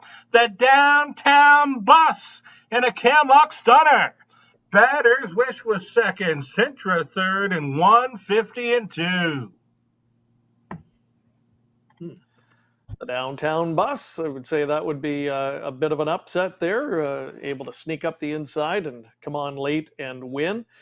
He was a good horse last year. He's one that we had on the radar, when we were looking at horses to invite, Greg, and maybe just talk about that process for people that don't know.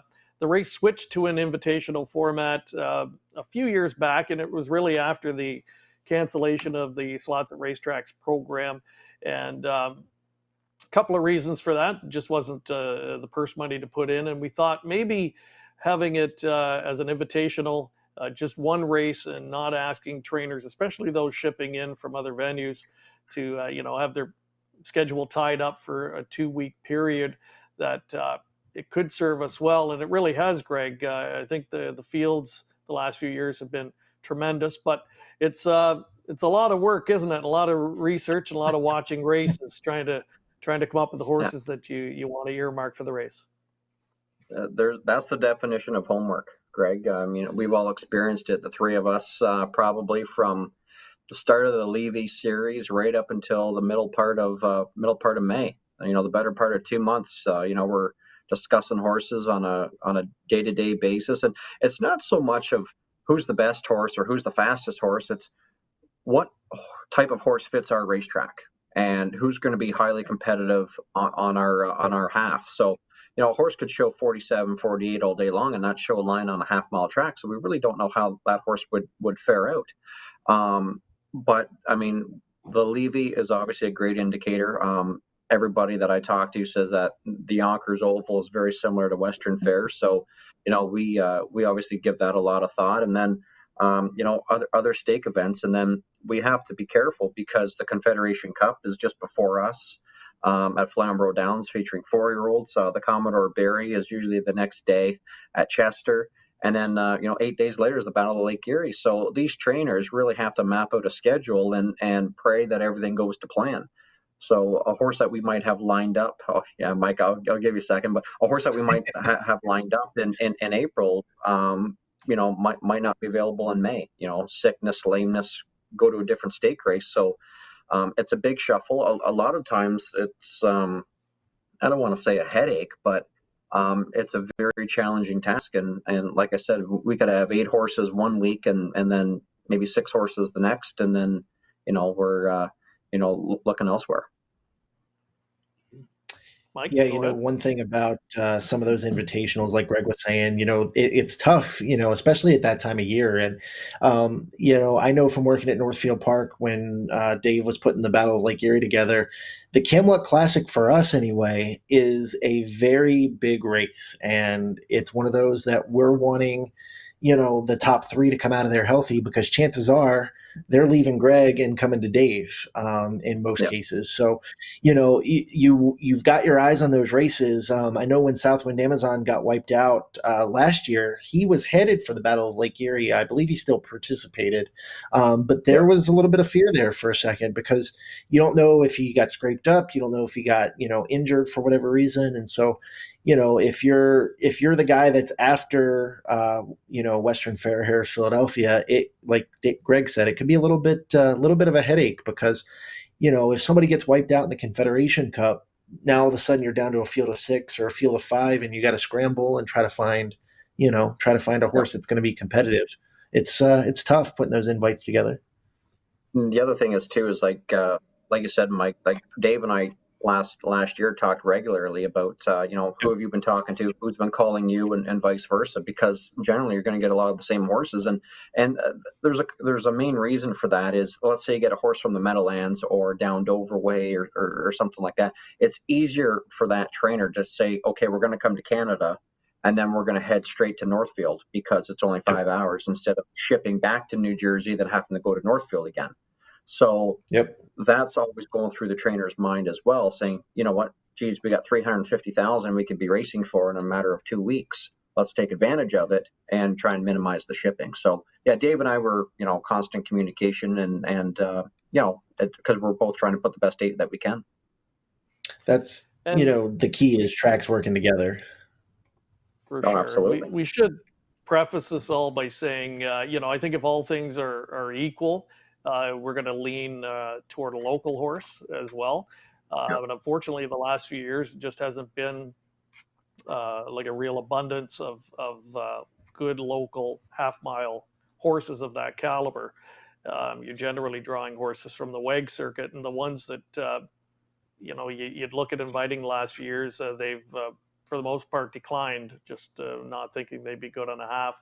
And then there's the added disappointment of, something like last year, Greg, where, Cintro is one of the big guns. We've been trying to get him for a couple of years. He was in to go, and then unfortunately for the connections, had a foot issue. Came up, I think, the night before the race and had to be scratched. Yeah, and the horse didn't surface until the fall. So he had a hoof separation, and I think he was out 3 or 4 months. So, the timing for us couldn't have been worse. The timing for the connections couldn't have been worse because they missed the majority of the summertime. I'm sure the horse had some stakes engagements, and he was one of 2 horses scratched that night. Sugar.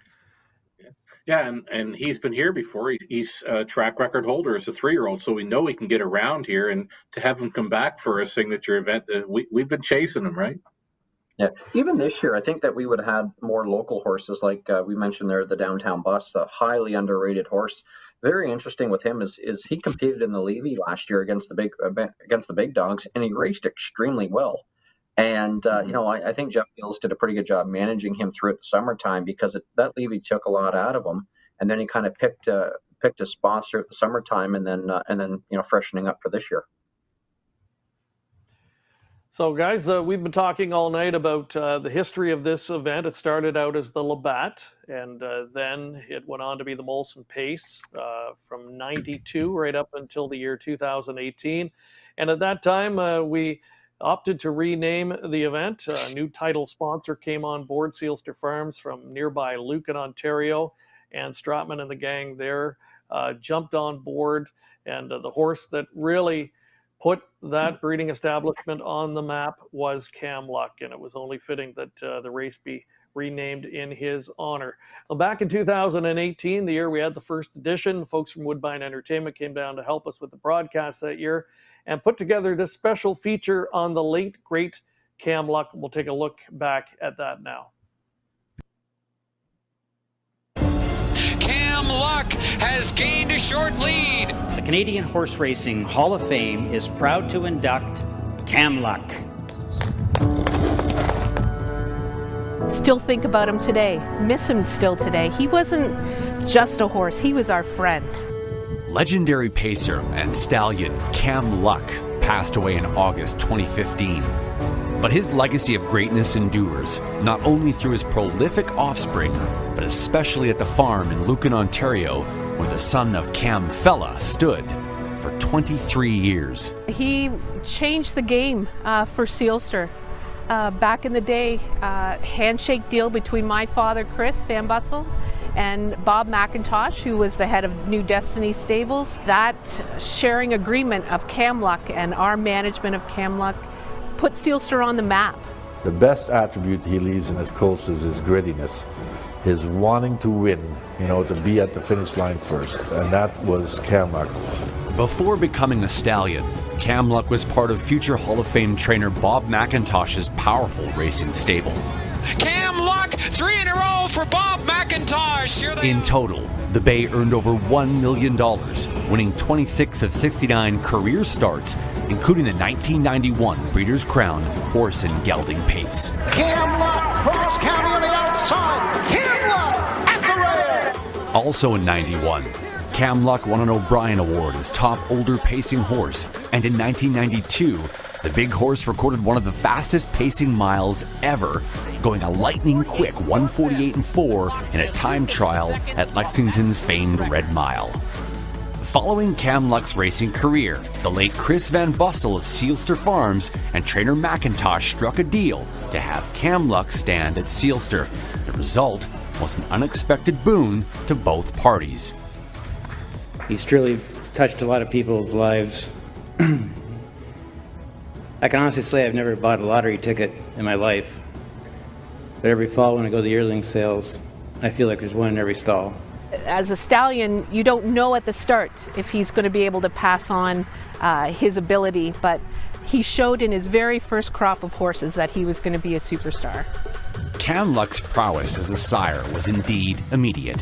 From his first crop came the pacing filly When You Wish Upon a Star, who was named Canada's Harness Horse of the Year in 1996. And that was but a harbinger of things to come. Northern Luck goes all the way. Intrepid Sealster, a great performance. Canada's darling in vitro. Casimir Camotion in major motion. Burning Point, Alvarado is coming. Burning Point, but it held on. Incredibly, Cam Luck produced 28 millionaires on the track and is the all-time leader in North American progeny earnings. His offspring have earned nearly $240 million. He's also become a leading broodmare sire. And Thinking Out Loud is loud and clear to win the North America Cup. 2012 North America Cup winner Thinking Out Loud, a maternal grandson of Cam Luck, currently stands at Sealster, hoping to continue the excellence established by Cam Luck. We're always going to miss him. It's great to be able to see his characteristics still in the foals that we produce. So even though he's not here, he's still here with us. The Sealster spirit is also felt daily at Western Fair. The late Chris Van Bussel has been a fixture on the Raceway's Wall of Fame since 2004. In 2015, Cam Luck joined him, becoming the first solo horse inductee, and tonight, Western Fair will run its signature race, the inaugural running of the Cam Luck Classic. When Hugh Mitchell and Greg Blanchard came and asked if we thought that they could rename the Molson to Cam Luck Classic, we thought what a fitting tribute to such a great horse and a legacy that still continues today. We were thrilled.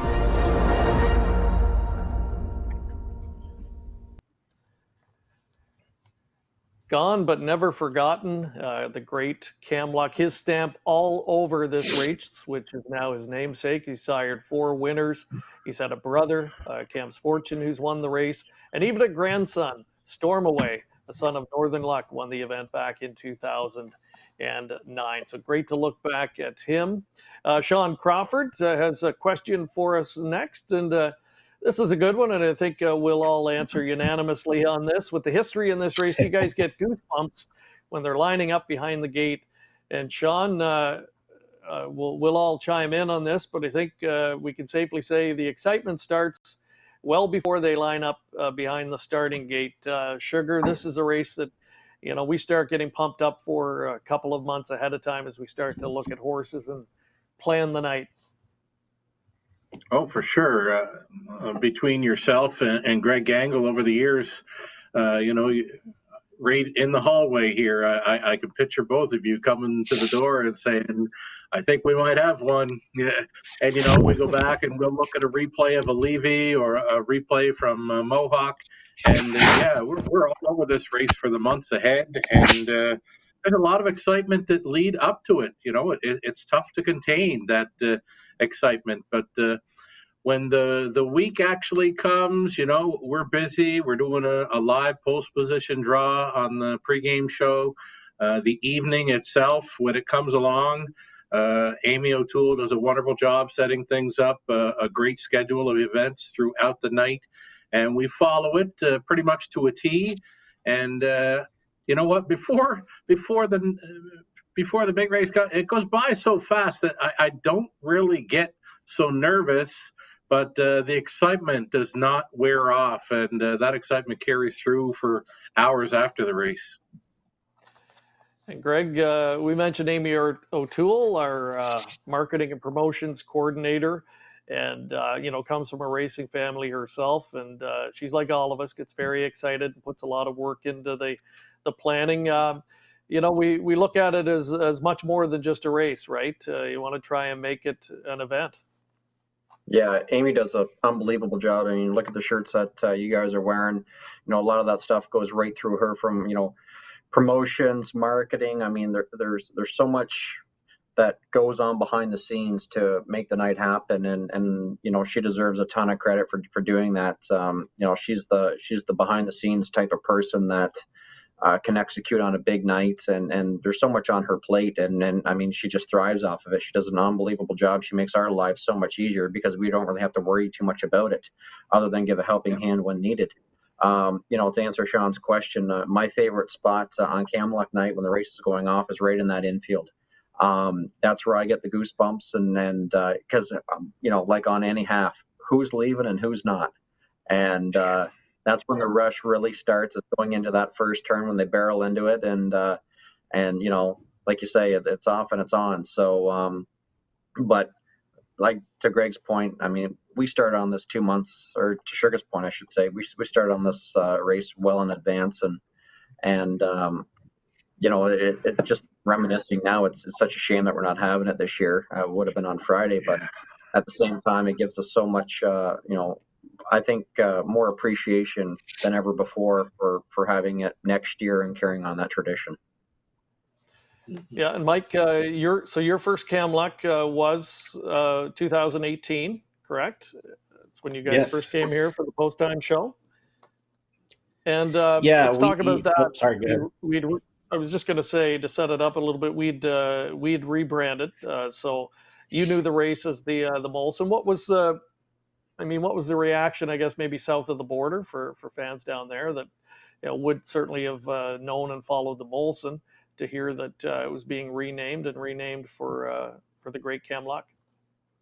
I mean, it was exciting. Camluck did a lot of really great things for the sport of harness racing just in general. And, the one thing about this race is it packs a powerful punch in the history of harness racing. I mean, we've talked about a lot of really good horses that have raced in this race throughout the years. So I think the excitement was there, and, people were very happy that Camluck was chosen to be honored that way. So we had to do a rebrand, and kind of wanted to create an event all its own, and try and build on the history already established by the Labatt Blue Classic, and then the Molson Pace years later. And it's really a night full of different experiences, trying to make the on-track experience something special, and of course, the simulcast and the way we present the race to North America and the rest of the world as well. So we've got a photo montage now. We just kind of want to give you an idea of what it's like here on that night, and here's a look at some of the rebranding that we had to do right off the bat with the new Camluck swag, and it's proven popular, Sugar, and I know you get a lot of requests for these items over the course of an entire year. They're great for giveaways and promoting the race ahead of time. For sure. Basically, week in, week out, we like to, give out things to our loyal followers, Twitter, Facebook, great social media avenues for pushing harness racing. So, yeah, this swag goes a long ways, and another fine job by our own Amy O'Toole on putting these things together, like the pens, the T-shirts, the mugs, and ball caps.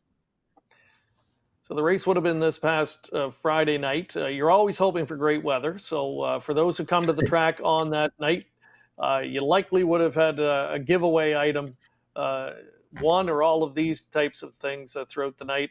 We'll continue and give a look at some of the other parts of the night. The infield experience was something we tried hand in hand with the first edition of the event, Greg, and maybe tell folks what that's about.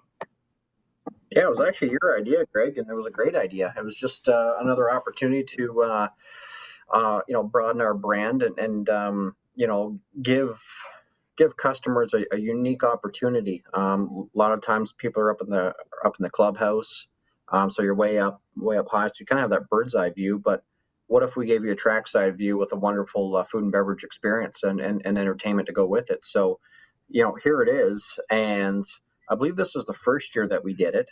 And if I remember correctly, the tent was too small.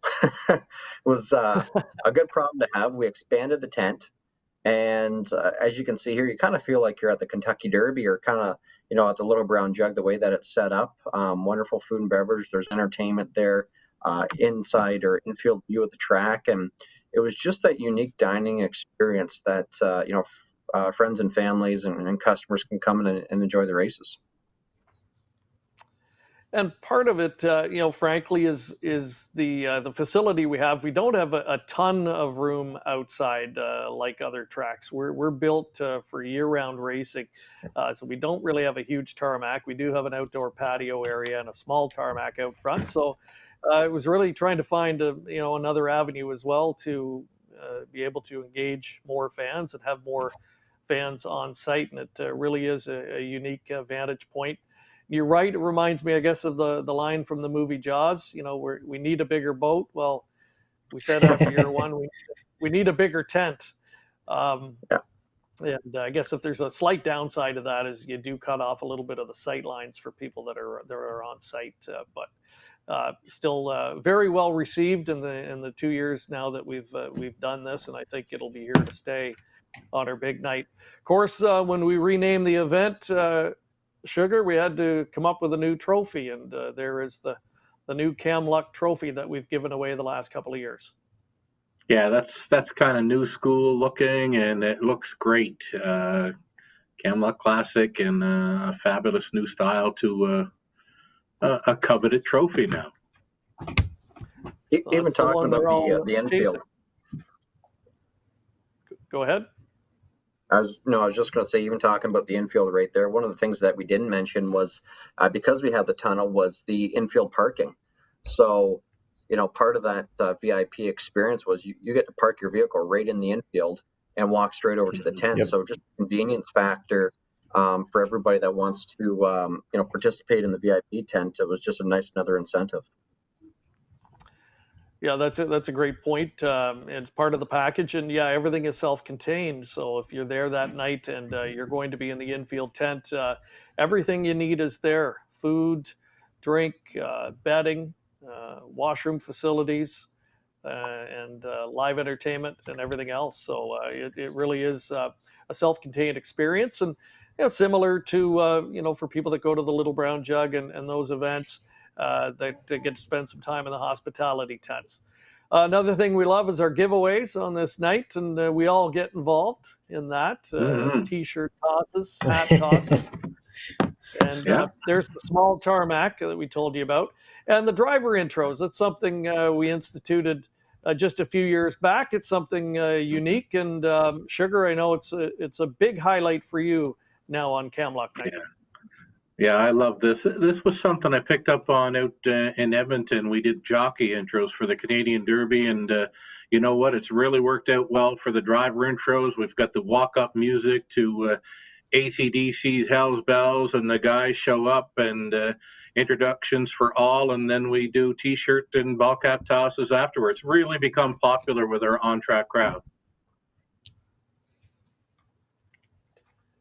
So there's a look at that from the infield out into the crowd, and then the guys usually do a baseball cap toss as well. Got a big dining room for those who've never been to the facility. It's an older facility, but big, as you can see, and lots of room outside the dining room, out in the grandstand, and then the dining room seats about 500 at capacity, and it's always sold out, of course, on our biggest night of the year. And as you can see as well, a great vantage point of the track. Now, Mike, the last couple of years when you've been on hand with your team, we've set you right up outside of there in the grandstand, and you're really close to the action here in London, aren't you, compared to a lot of tracks? Yeah, you're right. I feel like you're right on top of the racetrack. Last year we were, if you're looking at the picture now, you'll see a tent to the left of the tent, and that's where we were last year. But the 2 years previous to that, we were in the grandstand, and it's just amazing. You're surrounded by people. Drivers walk over and do interviews with you. It's just an amazing, amazing, amazing experience. And coming out and kicking off our season at the Raceway it's so much fun. It kind of pumps me up. I know Garnet loves it. Where you were looking at the driver introduction photo a second ago, you could actually see Garnet and I in the grandstand. It really is a great time. All right, we'll have a look next at this is the patio. So part of the night as well, Greg, is our party on the patio. Again, we've got not a large patio area, but it is usually jam-packed on this night. It's especially if you get the good weather, and it's just a fun, relaxed atmosphere, right? Yeah, that's your beer drinking group where a lot of horse people will hang out, or people probably that don't bring their children that night, that just they're not looking for food and beverage or dinner. They just want to come and have a couple drinks and just have a program, make a couple bets. So that's kind of like, the atmosphere there is the music, the more the relaxed, style throughout the night. And then here's Louis Waugh. I think this is right after, it would be right after he set the track record with Rock and Run. And I'll tell you what, guys, Rock and Run going into that night, I think it's safe to say that all of us were not expecting the performance that he put together. I have a lot to say about that. I've said there's not a horse on the planet that would have beaten him that night. Yeah. You might be right. Yeah, he got around the track beautifully that night. And I had Louis Philippe Awa, all smiles on that night. Of course, our O'Brien Award-winning driver of the year last year as well. Again, just some of the sights and sounds surrounding the Molson Pace Camluck Classic.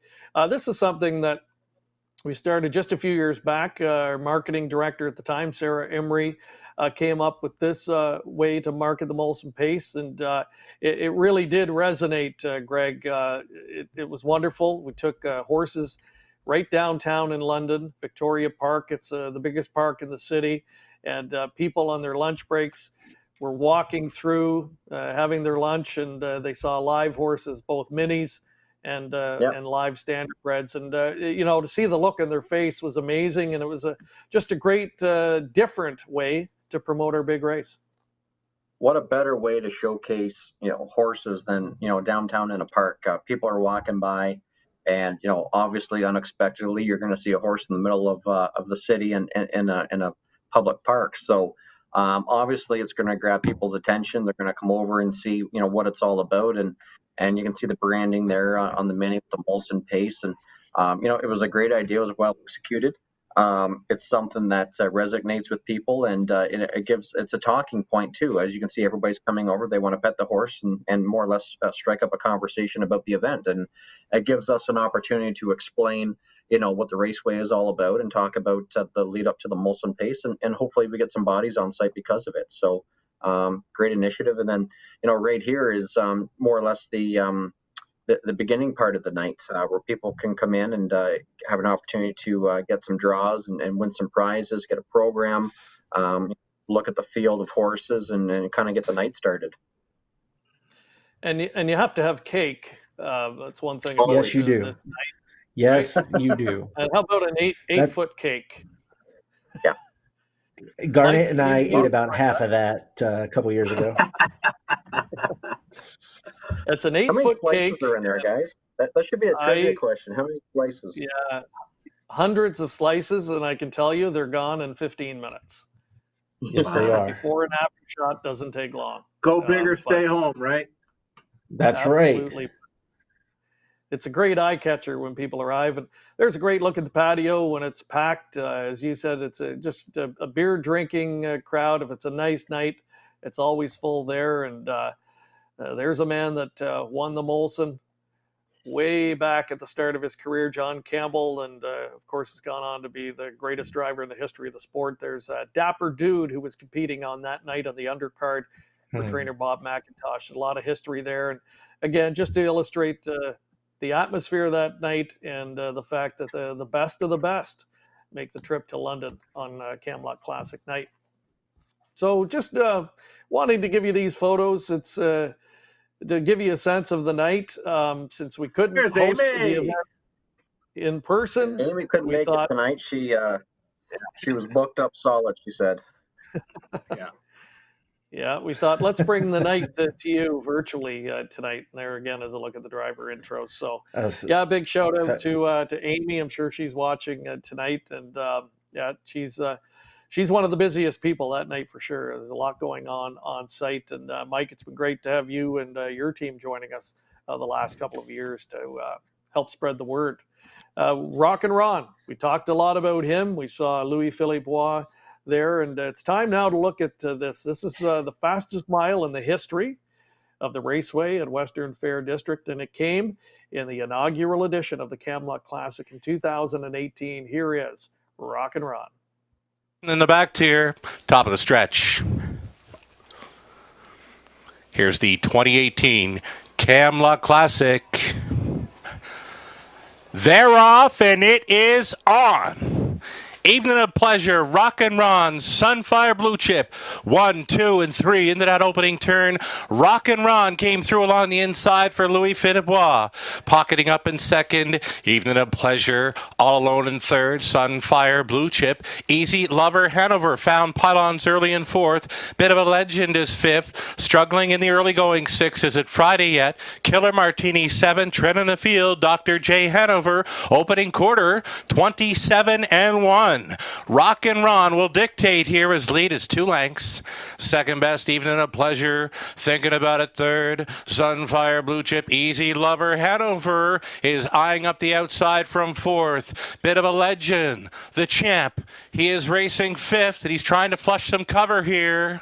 Just over a lap to go in the Camelot. Rockin' Ron had them by the half, 55-1. Evening of Pleasure continues to follow second.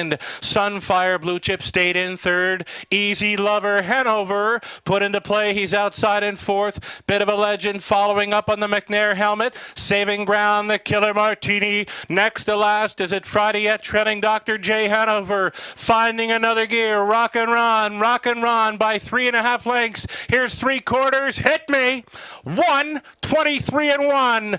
Rockin' Ron blowing this wide open. Fighting on for second. Evening of Pleasure against Easy Lover Hanover. Sunfire Blue Chip continues to be fourth. Bit of a Legend. Not tonight. 1/8 of a mile left to go, and it's all Rockin' Ron. Rockin' Ron by 5. Make it 6. All alone second. Evening of Pleasure. Here's Rockin' Ron. We're keeping an eye on the timer. Rockin' Ron and Louis-Philippe Roy, 150-1 for a track record. That just happened in the Camelot Classic. Evening of Pleasure was second. Finishing up third, the Killer Martini. I did the Sugar said interview with... before, I was going to say, he said before that he didn't think there was a horse on the planet that could beat him that night. Certainly on this track, it was going to take a special performance to knock off Rockin' Ron. Greg, absolutely in a league of his own. Yeah, when I did the picture earlier when I was interviewing Louis Roy, I remember him telling me that if he kicks the plugs, the horse still had his plugs in. He goes, I break 150 for fun. And I was like, sub 150 at Western Fair would, that's a massive, massive mile, but like he was motionless in the bike. We have a... Go ahead, Mike. No, you're good. I was just going to say, I remember that night specifically, and Greg, you guys are in the infield that night when that race is getting ready to go off, and of course, Sugar, you're watching from upstairs, and I don't know if you guys saw it or not, but Garnet and I were kind of highlighting the field as they came onto the racetrack, and when he was warming up, I remember watching him go the wrong direction into the far turn at full speed, and Garnet said, man, I'll tell you what, I couldn't catch him if I was in my car tonight. I mean, he was wicked warming up, and I tell you, I changed my selection right then and there to Rockin' Ron. I mean, it was just impressive to see the kind of, fitness that he had leading up to the race. It's actually one of my favorite editions of the Camelot. That's the benefit of being there live, right? To see a warm up and that could sway you. And Sugar, I know we talk a lot about the race ahead of time, who we think's going to win. We chirp each other a lot, and I remember us talking about him, and you said, I just don't think he's got enough gate speed. I'm not sure he'll make the lead. I'll tell you what, he had Evening of Pleasure taking a back seat pretty early in that one, and there ain't too many that can beat Evening of Pleasure off the car. That's right. Yeah, just on that night, as you said, he just simply was much the best on that occasion, and he is the fastest horse in the history of the Raceway at Western Fair District. So that was in 2018. The Wall winning it last year in 2019, and again, history made this year, unfortunately, for the wrong reason, as the event is canceled due to COVID-19. But we are already thinking about next year, and we can't wait to all be back to do it all over again. So I think on that note, guys, we've had you here for a long time tonight. We appreciate you all joining us. Let's recap our trivia questions and our poll question just before we wrap up the show. We'll start with the poll question. We asked you off the top, who's the greatest Cam Luck Molson Pace champion? And it was close, a photo finish. State treasurer, the three-time winner, just edging out, foiled again. With 43% of the vote. Jambo Dancer, who owned the race in the 1970s, 10% of the vote, and Broussard, the two-time winner, rounding out that great foursome. And thank you for playing along with our poll question. Time to recap the trivia now. 3 questions that we posed to you throughout the night. Only 2 horses have won the event in 3 straight years. State Treasurer is one. Can you name the other? And it was, in fact, Jambo Dancer. And Charlie Lawson winning it in 1976, 77, and then again in 1978. And our next trivia question. Only 1 driver's won the race in 3 consecutive years. Can you name that driver? And we gave you 4 to choose from, and it was Downtown Dougie Brown, turning the trick in 1981, 82, and 83. And our final trivia question had to do with the richest purse ever offered. And what was that? It was $312,000, the richest edition of the then Molson Pace, which again has been since renamed to the Cam Luck Classic. So guys, thank you again for joining us. We really appreciate it, and we look forward to doing it again next year. Only for the real thing. Thanks for having me, guys. Great trip down Thanks memory again. lane. Wonderful, This has wonderful been fun. time. And as you mentioned, Greg, we're already thinking bigger and better for next season, right? Absolutely. 351 days, guys. Yeah. Let's do it. We've already I'm got excited for Amy it. O'Toole on the job, and got her working on a big event for next year. So we look forward to that, and we'll see you again.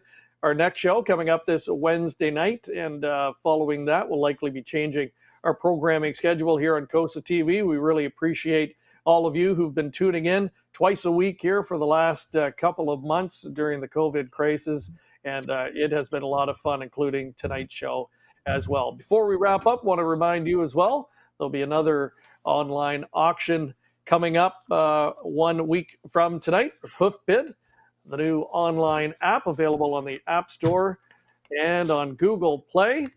And still a chance if you sign up for your account, not much more time to do so. You'll automatically be entered for a chance to win $1,000. The new online experience for selling horses. Find out more by visiting www.hoofbid.com. Thank you again for joining us tonight. We'll see you next time on COSA TV.